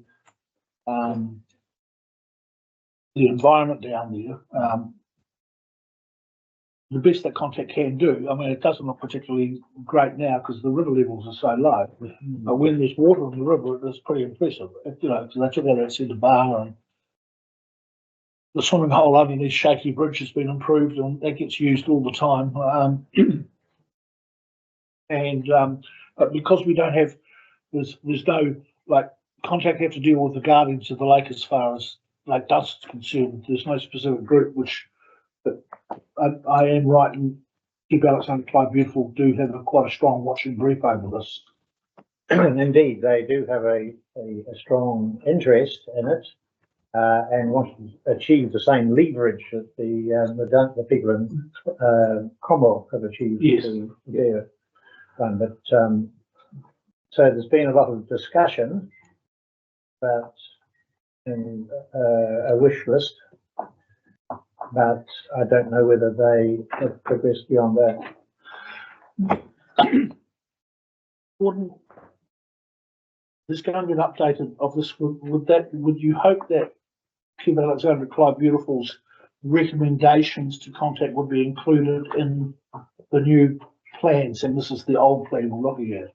Yes, you're looking at the old plan. Yeah. And we would, I would hope they would take notice of what community would like for that area. Because they're not the only community group that have been touched. Right. So can then be a message coming from this table that to Contact saying that we would endorse community input, because we're not in that game per se, but we support groups which are. And I think if anything's coming from, we receive the support, but I'd just like to acknowledge the fact that we also support the submissions being made by other community organisations who probably have a greater in-depth knowledge of those sort of things. That we can do that. And I guess just not to complicate the matter, but there's another group with some work there that's why right. Manuhera Care Group. Yes. They funded the removal of a sort of patch of willows that weren't part of the river park. And there's a great view there now that those who've been down there. And they are funding the connection path around to Linga and Dye around River Street, cutting up the design and final costs for that. And maybe Contact, part of that'll change that landscape a little bit. So maybe some of that improvement work Contact might look at as well. Is there, I know Rory's original concept, he had quite big plans for that area. He had a water slide beside the bridge and to create a bit of a feature coming into Alexandra. Is there any, I guess, commercial groups, probably more than community volunteer groups, that encourage their thinking a bit bigger than something mundane? I guess the water slide was put off the agenda. We didn't really want to see it down the road. I'm no doubt it is. But I'm kind of thinking about testing their thinking a little bit bigger than that. It's the interest of Alexandra. Yes, that's right. Why shouldn't we have bold plans? I haven't seen what concepts have been put forward by other people, because as I just said, that I guess now the trees have gone right around there. That opened up a whole different sort of perspective for the community to look at it, and whether that can go be channeled to Contact to do some additional work up around the confluence there. I'm not sure, but I think one of the main things Contact also needs to remove gravel from time to time to keep it at a certain level above It's sea level or essential, something. isn't it? Because it's what caused the floods in the 1990s, wasn't it? I understood. I'm not sure where from they are one of the few generators who have not got that tagged in their consent. It's like the silt above certainly the silt above the dam. I don't know about below. No, that isn't a consent. There is for the Manuhera River, they need to take gravel out, and there is for the Burn in there, which they will could be part of the it will remain in there, won't it? Anyone else? I suppose. So how long before it needs other comments or ideas? Well, for this current plan, sooner the better, because they're clearly working on a new one, or you just wait and feedback into that. So when we get new plans, I'll circulate it, and feedback by the other. Thank you. So, sort of happy to move that report we received. Yeah. Roger, seconder. Yep. Tony, all in favour? Yep. Aye. Against, carried. Thank you, Gordy. You singing? I haven't got anywhere yet. Yeah. So we'll move straight on to the update on place strategy. So- There's a video presentation. There will be, but as part of it, you need to take one of these. It's under very strict instructions. These thingies. that are very modern and people have them now. Sort of meeting. What would you like? You get instructions through the video. And we're going to do silly things, are we? Oh, damn it, I know. No, And I should just, so I just counted this up. Maria's presenting the presentation. There is a PowerPoint to go with it, but I've talked to Sarah and I think it'd be better you just to listen and concentrate on what I'm saying rather than trying to read and listen at the same time. Not that you couldn't do that, but I'm sure that's pretty much better. I can walk, talk and chew gum at the same time. And Maria, as an apology, she's currently overseas doing park stuff on the other side of the world, which is quite cool, learning more things and go back to us. Just Not click that into it. any other reports have been given today, but you can tell this is a young person's idea. Yeah, it wasn't mine like that. Thanks, There Jay. you go.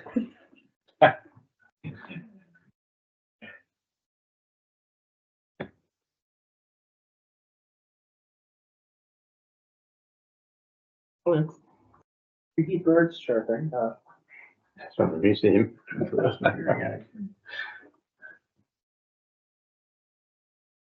It is now.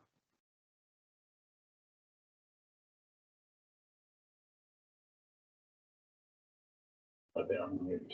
Might be cramped now. Yeah. Just down to the start.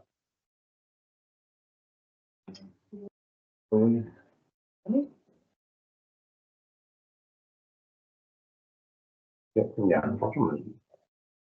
I like things like this. Baseball, buddy. Yeah. You know, I need them back at the end of the show. Thanks. Sorry. Somebody went and invented a rubber product. Do this. Could you just change this into the volume out of the laptop versus? Works on my computer, but helpful.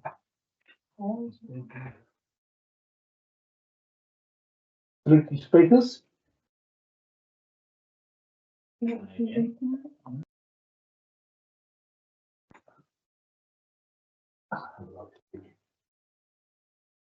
It's all right, we're running a quick time, so. Can everyone hear that? Ah, what? He's just bullshitting us.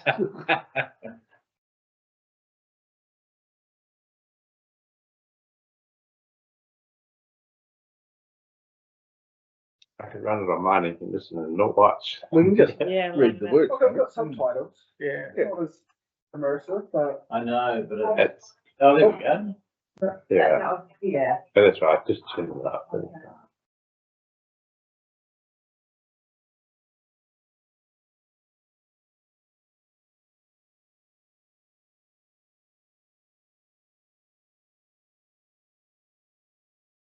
Good. Yeah.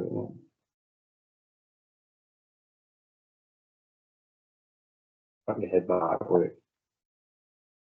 Like you say, his schedule, Jaden. To be creative, to be at the heart of what they're doing. It makes me feel really happy. Play is free and unstructured. It's an opportunity for a child to go and be themselves and make things fun. It's an opportunity for our kids to be creative, to be at the heart of what they're doing. It makes me feel really happy. Play makes me feel included. It makes me feel excited. Play is important because it helps give our children the skills that they need later on in life with taking turns, cheering. It does wonderful things for their brain. They get bigger and stronger. And as an educator, those things get a bit different. I really like play because you just get freedom. Really good.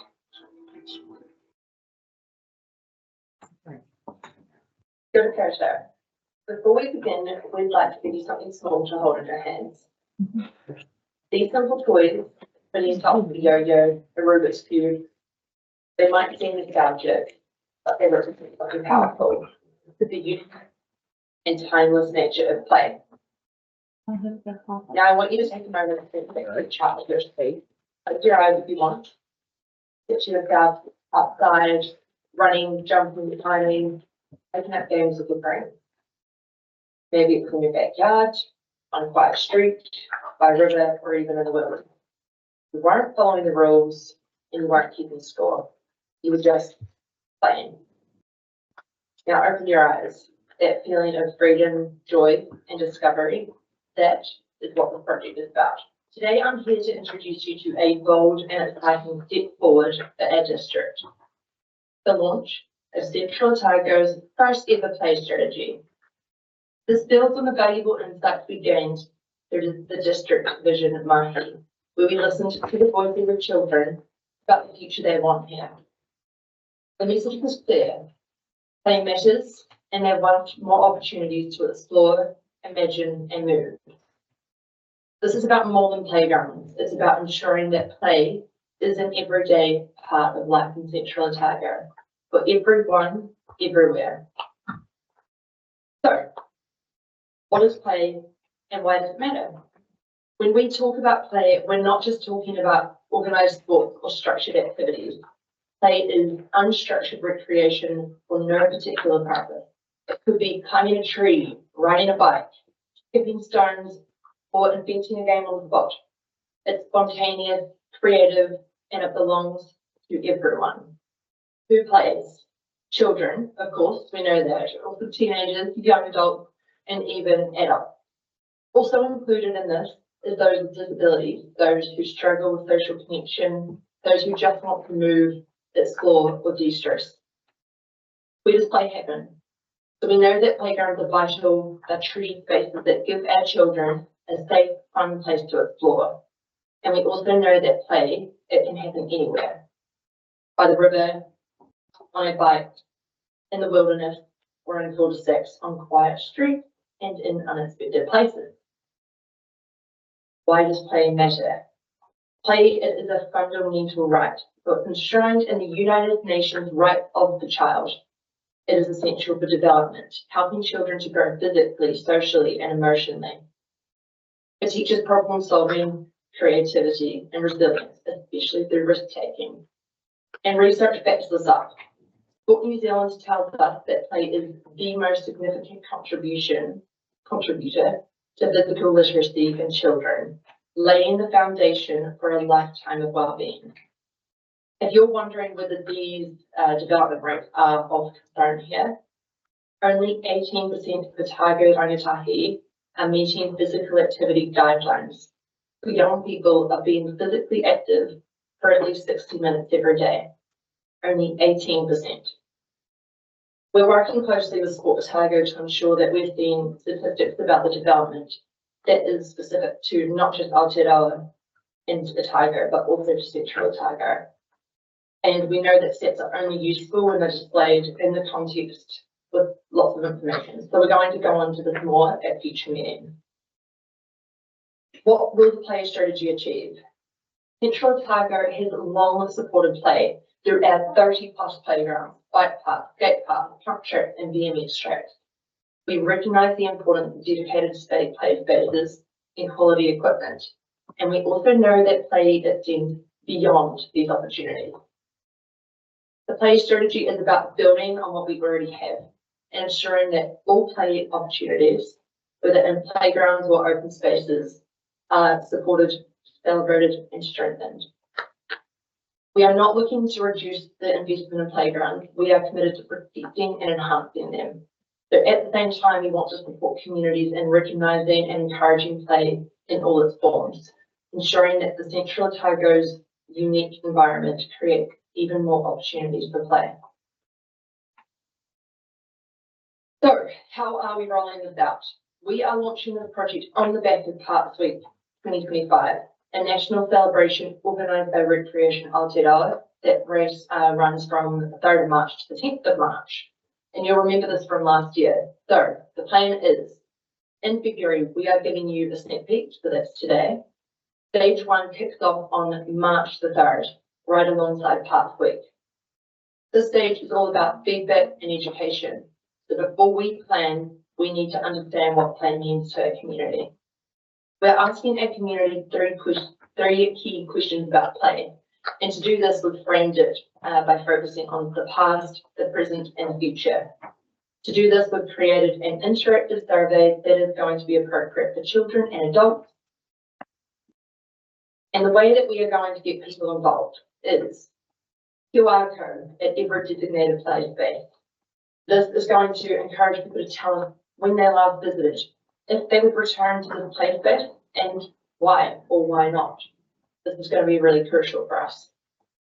The Parks Week Play Challenge. So as part of Parks Week, we are going to encourage families to visit as many play spaces as possible and provide their feedback. One exciting, or the most exciting part of this launch is our collaboration with Sports Central, who will be leading the youth engagement. So this strategy is going to be youth-led. That means that young people will have a direct say in shaping the future of play in Central Otago. Also, I have explained earlier that all of this will be happening alongside Path Week, which will involve a range of community-led initiatives throughout Central Otago. These are all going to activate our spaces, celebrate our parks, and promote recreation. And they will include play days in the parks, led by Sports Central, story time in the park, led by the ODC Library, and yoga in the park, and more. So we're collecting those activities at the moment. Thinking outside the playground, the future of play. This project is about expanding the way we think about play, not replacing what we already have. It's about ensuring our investment in play is in the right areas, creating a balanced and inclusive play network.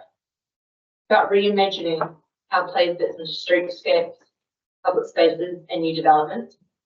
Finding simple, cost-effective ways to create playful opportunities in unexpected places. And ensuring that play is a valued part of our communities, now and into the future. To help lead by example, we are asking each elected member to please take a photo of themselves playing in Central Otago to show that play is not just for kids, so we will be in touch about that. The next steps. We've introduced stage 1, and I've already told you about that. It focuses on gathering feedback and educating the community. But this is just the beginning, so there are multiple stages ahead. And while today is just a brief introduction, we will be diving deeper into the details in the coming months. So further steps will involve collaborating with elected members, engaging with key organisations and community groups, and shaping the play strategy itself. And we will be diving into the details with you on that at the next meeting. So today, we're not just introducing a strategy, we're starting a movement. This is about creating a playful, vibrant Central Otago where play is an everyday experience for kids, for teens, for adults, and for everyone. What can you do? You can talk about the strategy in your community. Send us a photo of how you play in Central Otago and think about play in your own life. What it means to you, what it means to your family, and what the future of play should look like in our district. This is just the beginning. And the way that we are thinking about play is shifting. And we need your support to make this a success. So let's launch this play strategy together and let's get our community playing. Yeah, very creative. Watch the space, I guess. I know, I didn't get what's the clap before that. So that was brilliant. I'm very excited to learn what Roger and Wendy's favourite playground is. Yeah. Because play is for everyone, Roger. And I'm looking forward to supporting our older community to find what is their favourite playground. Roger and I often play at the same restaurant at lunch. Ah, yes. the curry club. Playing cards. So we're gonna get photo of you out on the golf course side. Yep. I'm looking forward to Park Week then. I'm very Yes. excited. Bit of work to do between now and then, but you'll get the emails when they need to go out, so we look forward to your participation. That'd be And great. I almost feel like the challenge is on. Who can get around the most parks? A challenge accepted. Well, the really good thing is what we hear back from the community. Yeah. So is there anything else you'd like to add? No, that's just a. Be sure you want their stuff back. Apparently got to take it to TV I'm tomorrow. just thinking of my grandchildren. Can't blow the council budget. Yeah, that's right. One's a share. It's probably not a good idea. We would see players with choice. Oh, I'm gutted. Listen, I never got any of the choice. Okay. Oh, do you want the yo-yo? All right. Yeah, get serious again. Feel like a child for a minute there. That's good. All right. Plays all about. It is. So I'm looking forward to seeing more about that at the next meeting. All right. And somebody please move that report be received. Martin, Tony, all in favour? Yeah. Aye. Against, and that's carried.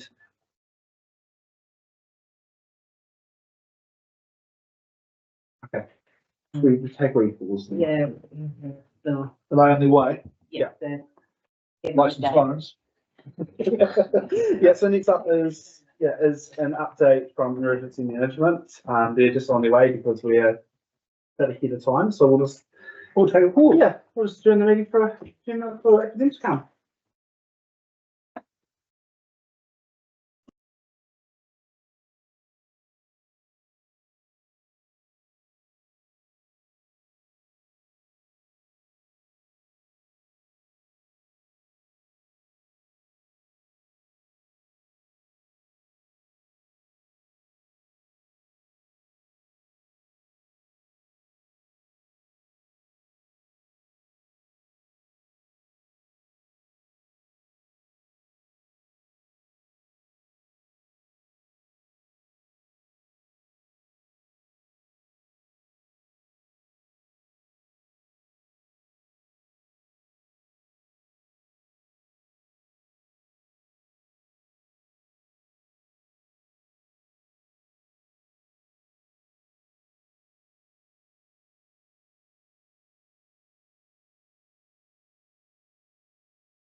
Council's early, aren't they? Guys, All right, so welcome back. We'll get underway again. So we're now to agenda item 25.1.13, an update from emergency management. Thank you very much. Sorry, we'll just hold. All right, fine. This one? Sure. Oh, okay.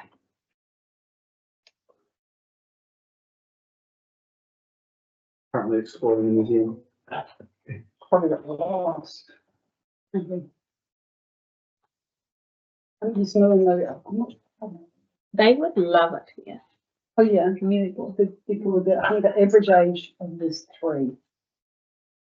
You've got to, really bring the enthusiasm of your voice. When the ground starts to shake, you have to shake the book. Oh, see, would have been handy to know that before. Maybe we could do a lesson.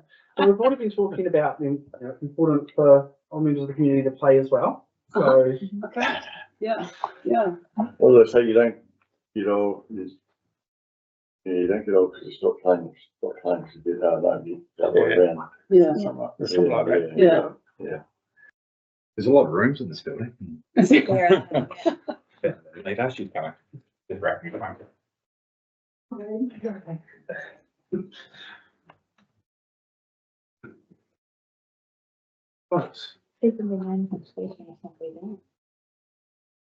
welcome Derek and Jackie, and thank you for coming up today. Hey, thank you very much for inviting us. I really appreciate the opportunity to speak with the Vincent Community Board. Thought initially we just sort of say, who are we and what do we do, and that sort of thing. And contrary to guys' popular belief, I don't play golf all afternoon and most weekdays. See you most days. Yeah. just checking out the state of those. But between Jackie and I, we work across a reasonably unique situation in that the Otago Emergency Management cover the Otago region. We're then sort of broken down into a group headquarters that oversee our activity and give us that strategic direction. But then Jackie and I are more the interface within the territorial authorities. So again, my area of responsibility is the Maniototo, Vincent and Teviot wards. Jackie is Cromwell, then also goes into the Upper Clutha, which includes Lake Hawea, Makalora, and in Wanaka. So we cross those boundaries, and then we've got colleagues in Queenstown Lakes. We've got a team leader there, and then an established person, Craig Gibson here, and a recently filled vacancy over there. The good thing about that is that we're set up so because we realise that emergencies don't respect territorial boundaries. So if there's something happening, if it's a significant rain event, especially an alpine, rain event of an alpine origin, Queenstown Lake will get it first, or West Coast will get it, obviously. Queenstown Lakes will get it, they'll send it to us, and we're good enough to send it down to the Clutha district.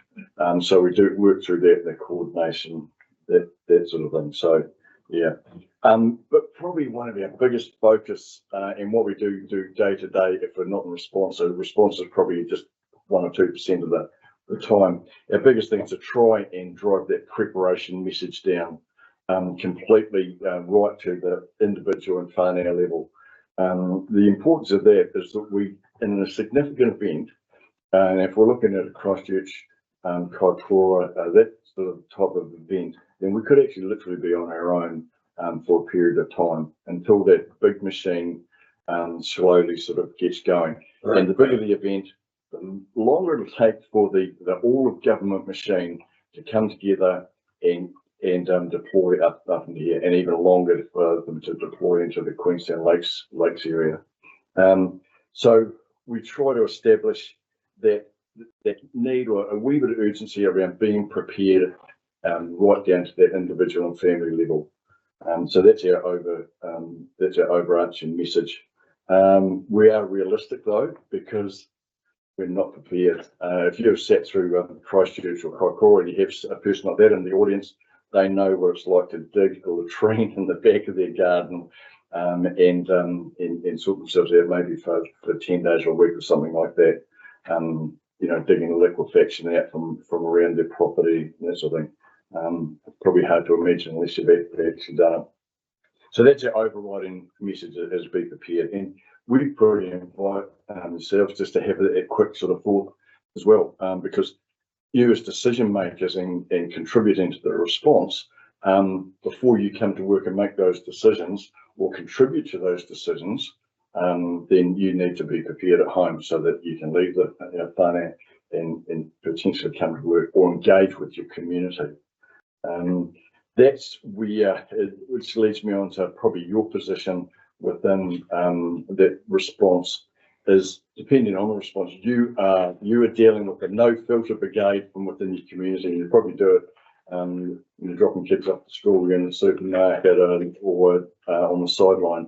You're getting that real-time situational awareness about what's happening, how it's happening, what we're doing, maybe to a less extent what we're doing right, what the council are doing right, what the community board's doing right, but also you're picking up on those vibes where the risk are, and that could be risk within the community of an incident, but also that reputational risk, the needs, that sort of thing. So when an incident actually happens, things get flipped on the head a wee bit around our structure, and the coordinated incident management system kick in, and it's more of an autocratic, real-time decision making. That's where Dylan and Peter and that come into it more. Dylan is the controller, and we'll speak a wee bit more about that. Jackie will speak a wee bit more about that shortly. We think you probably need to be prepared individually for at least 7 days. We do preach sort of 14 days, but that's a lot of water and a lot of your baked beans and that sort of thing. But you're probably better prepared than you do think, but there's probably a couple of critical things we'll touch on sort of later that we think that you do need. Our biggest risk around here, biggest risk is the Alpine fault. That would be the one that would be most catastrophic when that goes. And the clock is ticking. We're reliably informed on a scientific basis. But our most likely risks are weather events, flood, wildfire, severe windstorm, and that sort of thing. So that's what we're dealing with probably every year, and then the 5-year recurring things. Again, Mana Toto, and then into the Mana Here, affecting the likes of the Omako wastewater and the like. So they're the things that we are sort of pitching ourselves to, but in the background forever is that the Alpine fault. The interface between the sort of emergency management community board and the community, as I've touched on before, we would, if and when we go into that structure of an autocratic coordinated incident management state of emergency, then the controller has the ultimate say for the area, and Dylan is one of our controllers, along with Garrett and Patrick is heading in that direction as well, and Louise as well.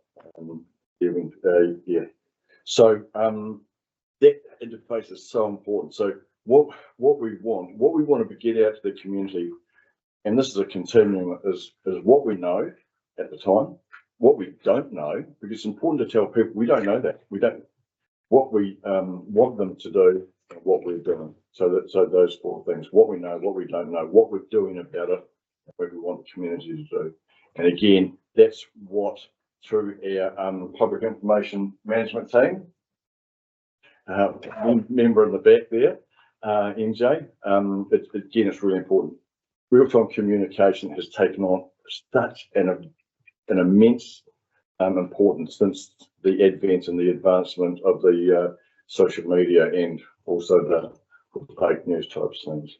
So that's where we're looking to you to feed that out through our structure, and so that we can manage that, we can respond as soon as possible to that. But also get our consistent messaging back, which will be agreed again and authorised by the controller. Get those messages into the community about what we are doing, but also we want to be challenged on those things, and those challenges will come, and we want to be able to realistically counter those challenges.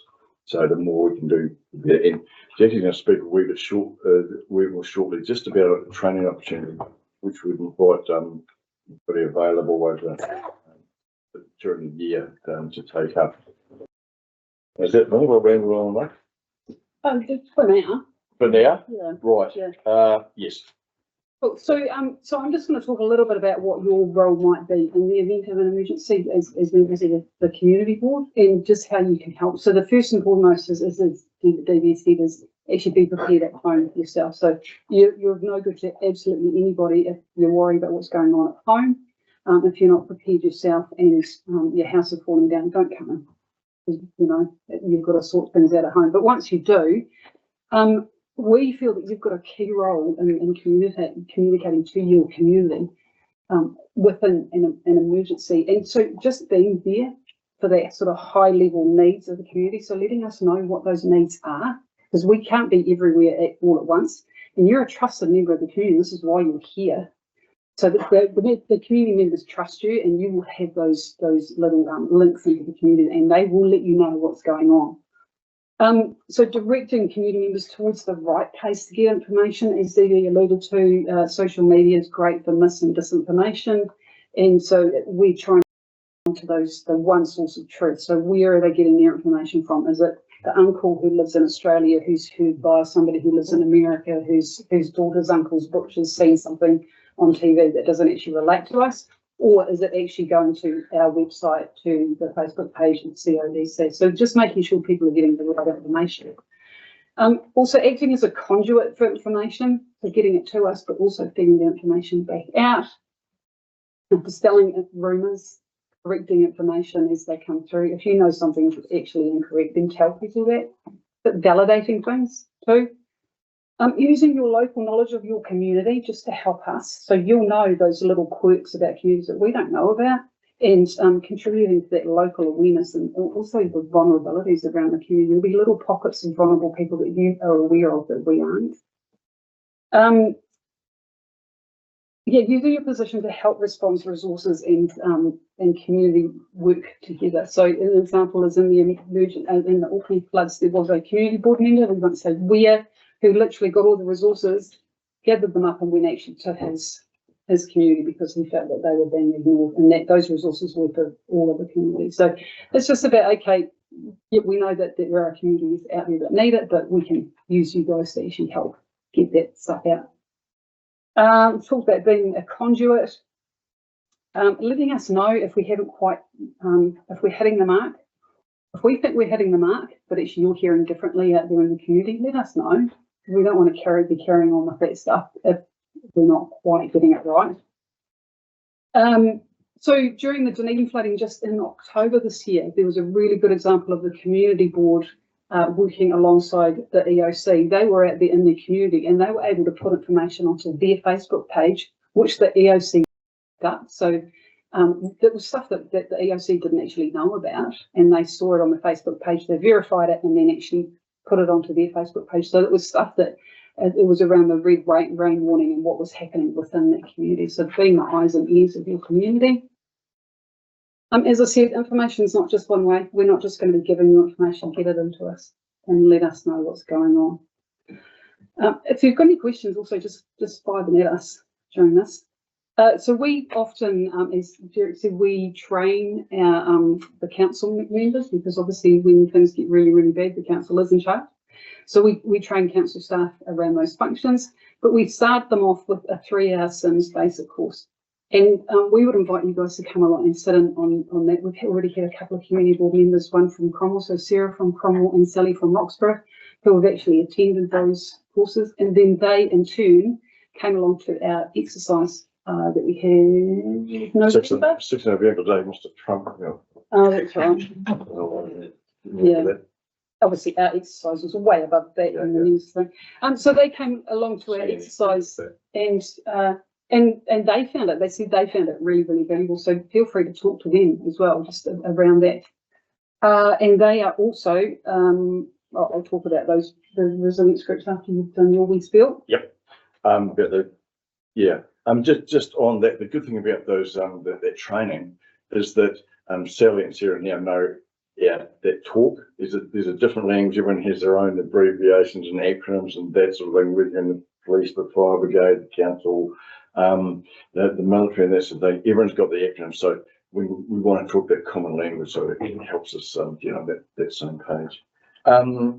The council, full council, good enough to in the long-term plan to allocate us some funding.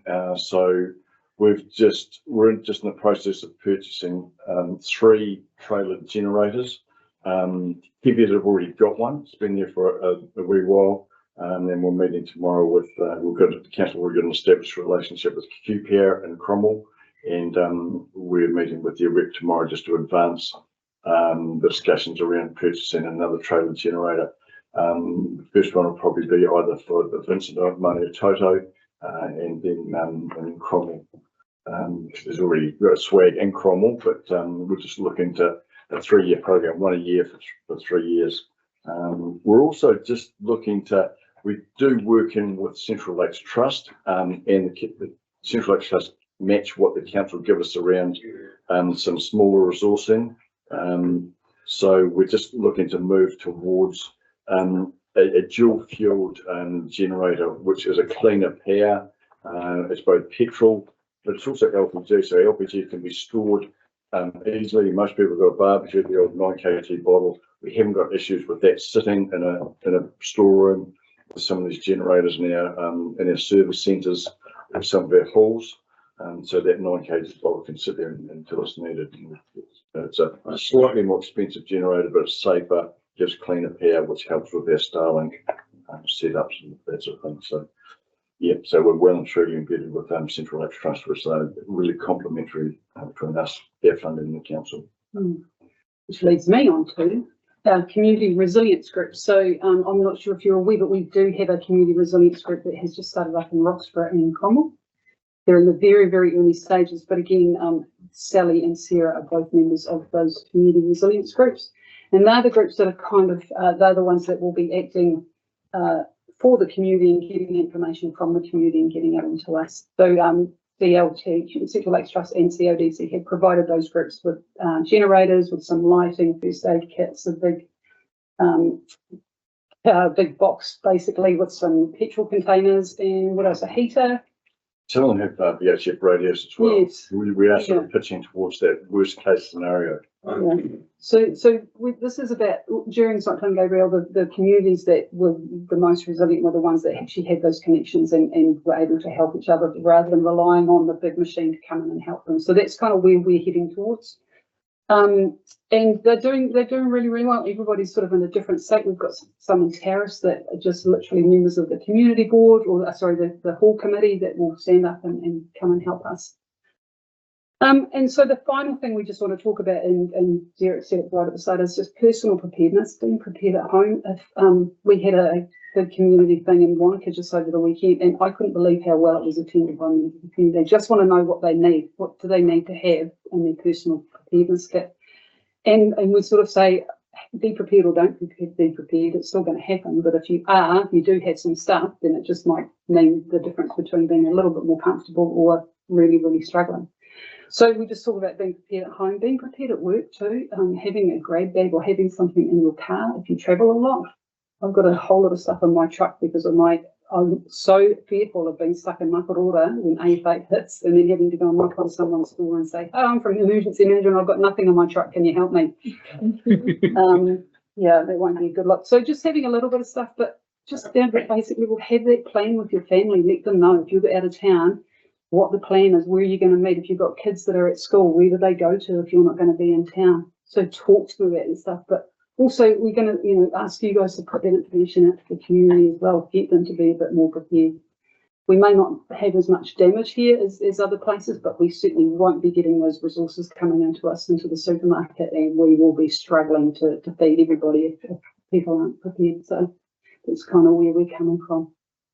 Just on that final point of Jaggy's, if you also be members of bowling clubs, golf clubs, Provis or whatever. So if you see an opportunity for us to come along and essentially peddle our message and try and drive that further into the community, just yell out, evenings, weekends, Jackie works for us working weekends. and the like. So we have to come along and we'll just tailor the talk to whatever the group want really. We did, we were on that second act for the Fulton Hope Open Day this year. Yeah, 8:30 on their first day back. I think it's the first decent day Central Otago had 30 degrees, and there's 300 essentially digger drivers there looking at us, and pretty tough old audience. Did we warm them up for you? Yeah, I was next. Yeah, yeah, I think people felt we didn't. I thought we were quite a funny crew, but no, we didn't get many laughs. The feedback from our attendee was very well received. Oh, excellent. Yeah. Oh, that's good. It didn't show on the. That's 1 out of 3. No, it doesn't even show on her face, so just, Well, don't none take of it them. personally. So we might want to tell their faces. Tell your face you're having a good time. Hey, thank you very much for inviting us. And drop in any time. We're in that wee cave just by the main chambers there. So yeah, call them at any station that chat. Thank you. I was going to say, any questions before you go? No, I'll probably see direct later. Yeah. Hey, we have some really good information on our websites on the Emergency Management Otago website. There's a heap of information that's been home ready, getting community ready, and getting work ready. So yeah, by all means, direct people to those websites. We've got And it, all of and them. folks, it does happen, you know, I've had my period of time sitting around this hill, had 3 emergency declarations, 2 floods and a fire. And you don't think it's going to happen. Well, I mean, the fires here, we had a contingency, the army were on call basically to evacuate the town. And if it wasn't the fact we got rain that night, that's what was going to happen first thing the next morning. Burnham was coming in with their Unimog, so we were just basically packing up people, and all those scenes we saw on TV on LA, that's what we were prepared for. I'll just give you a vision on that one, because coincidentally we were involved with the couple that were involved in the floods, and on the day of the fires I went up to the clock and to have a look. There he was. We took him home with us. We had TV1 in our lounge that night. They lived out by Bruce Hill. Yes. They took 20 minutes, they got a phone call, 20 minutes to go out and get what they wanted from the house. So we drove them out, and the bushes were actually burning at the side of us. You could see down in the valley all the red fire engines lights going. And we went into their house, and I thought, where do you start? So we got the tablecloth, and he put all the precious things that he could find in the tablecloth, and that's all he could take away. And it took him 3 months to unpack that tablecloth. But that's the reality. The fires were burning beside us. Yeah, reality. yeah, it's not just on the news. It's 20 in minutes. Australia, and yeah, but like here, yeah, not that far away. On that positive note. This is a big part of why we should just come in, because I think it's in the back of people's minds, but because they don't remember it, they haven't been involved in anything, it's all it happens everywhere else, not to us. And it was quite inspiring seeing, I was following the community board members in Dunedin, and to be fair, I was getting most of my information from that versus the news or anything. And so I thought it'd be a really good idea to have these come in. And you know, growing up in Ranfurly, you had the big snow storms that would happen, and so I know what it's like when you start running low on food, because vehicles can't get in and resupply. That's right. So it is important that the community is prepared. And you guys aren't there and move outwards. So. Yeah. I mean, not that long ago, there was a tornado that ran through Springvale. If it was 5 kilometres that way, it would have been hugely different. So. Alternatively, we could also go hide at Tamer's house. So that's what My house was made of bricks, so I suggest you stay outside. And we know you guys won't be there anyway, so you know. Help us out, there's a generator in the shed. Right, thank you guys. We're going to recognition that. Thank you. Thank you. Thanks, guys. Thank you. And the last thing on the agenda is the date for the next meeting, which is Tuesday, the 18th of March, back in the council chambers in Alex.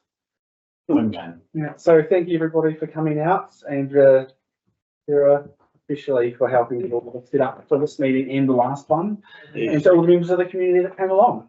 It's been good Before getting you out. get off, Martin, I just thought, I asked Dylan to take a photo if that's all right. And I can share it with you guys.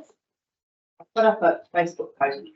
One up on Facebook. Awesome. I think I will share it with you guys. And you can put it on your Facebook. post. Is this your play, is this your play photo?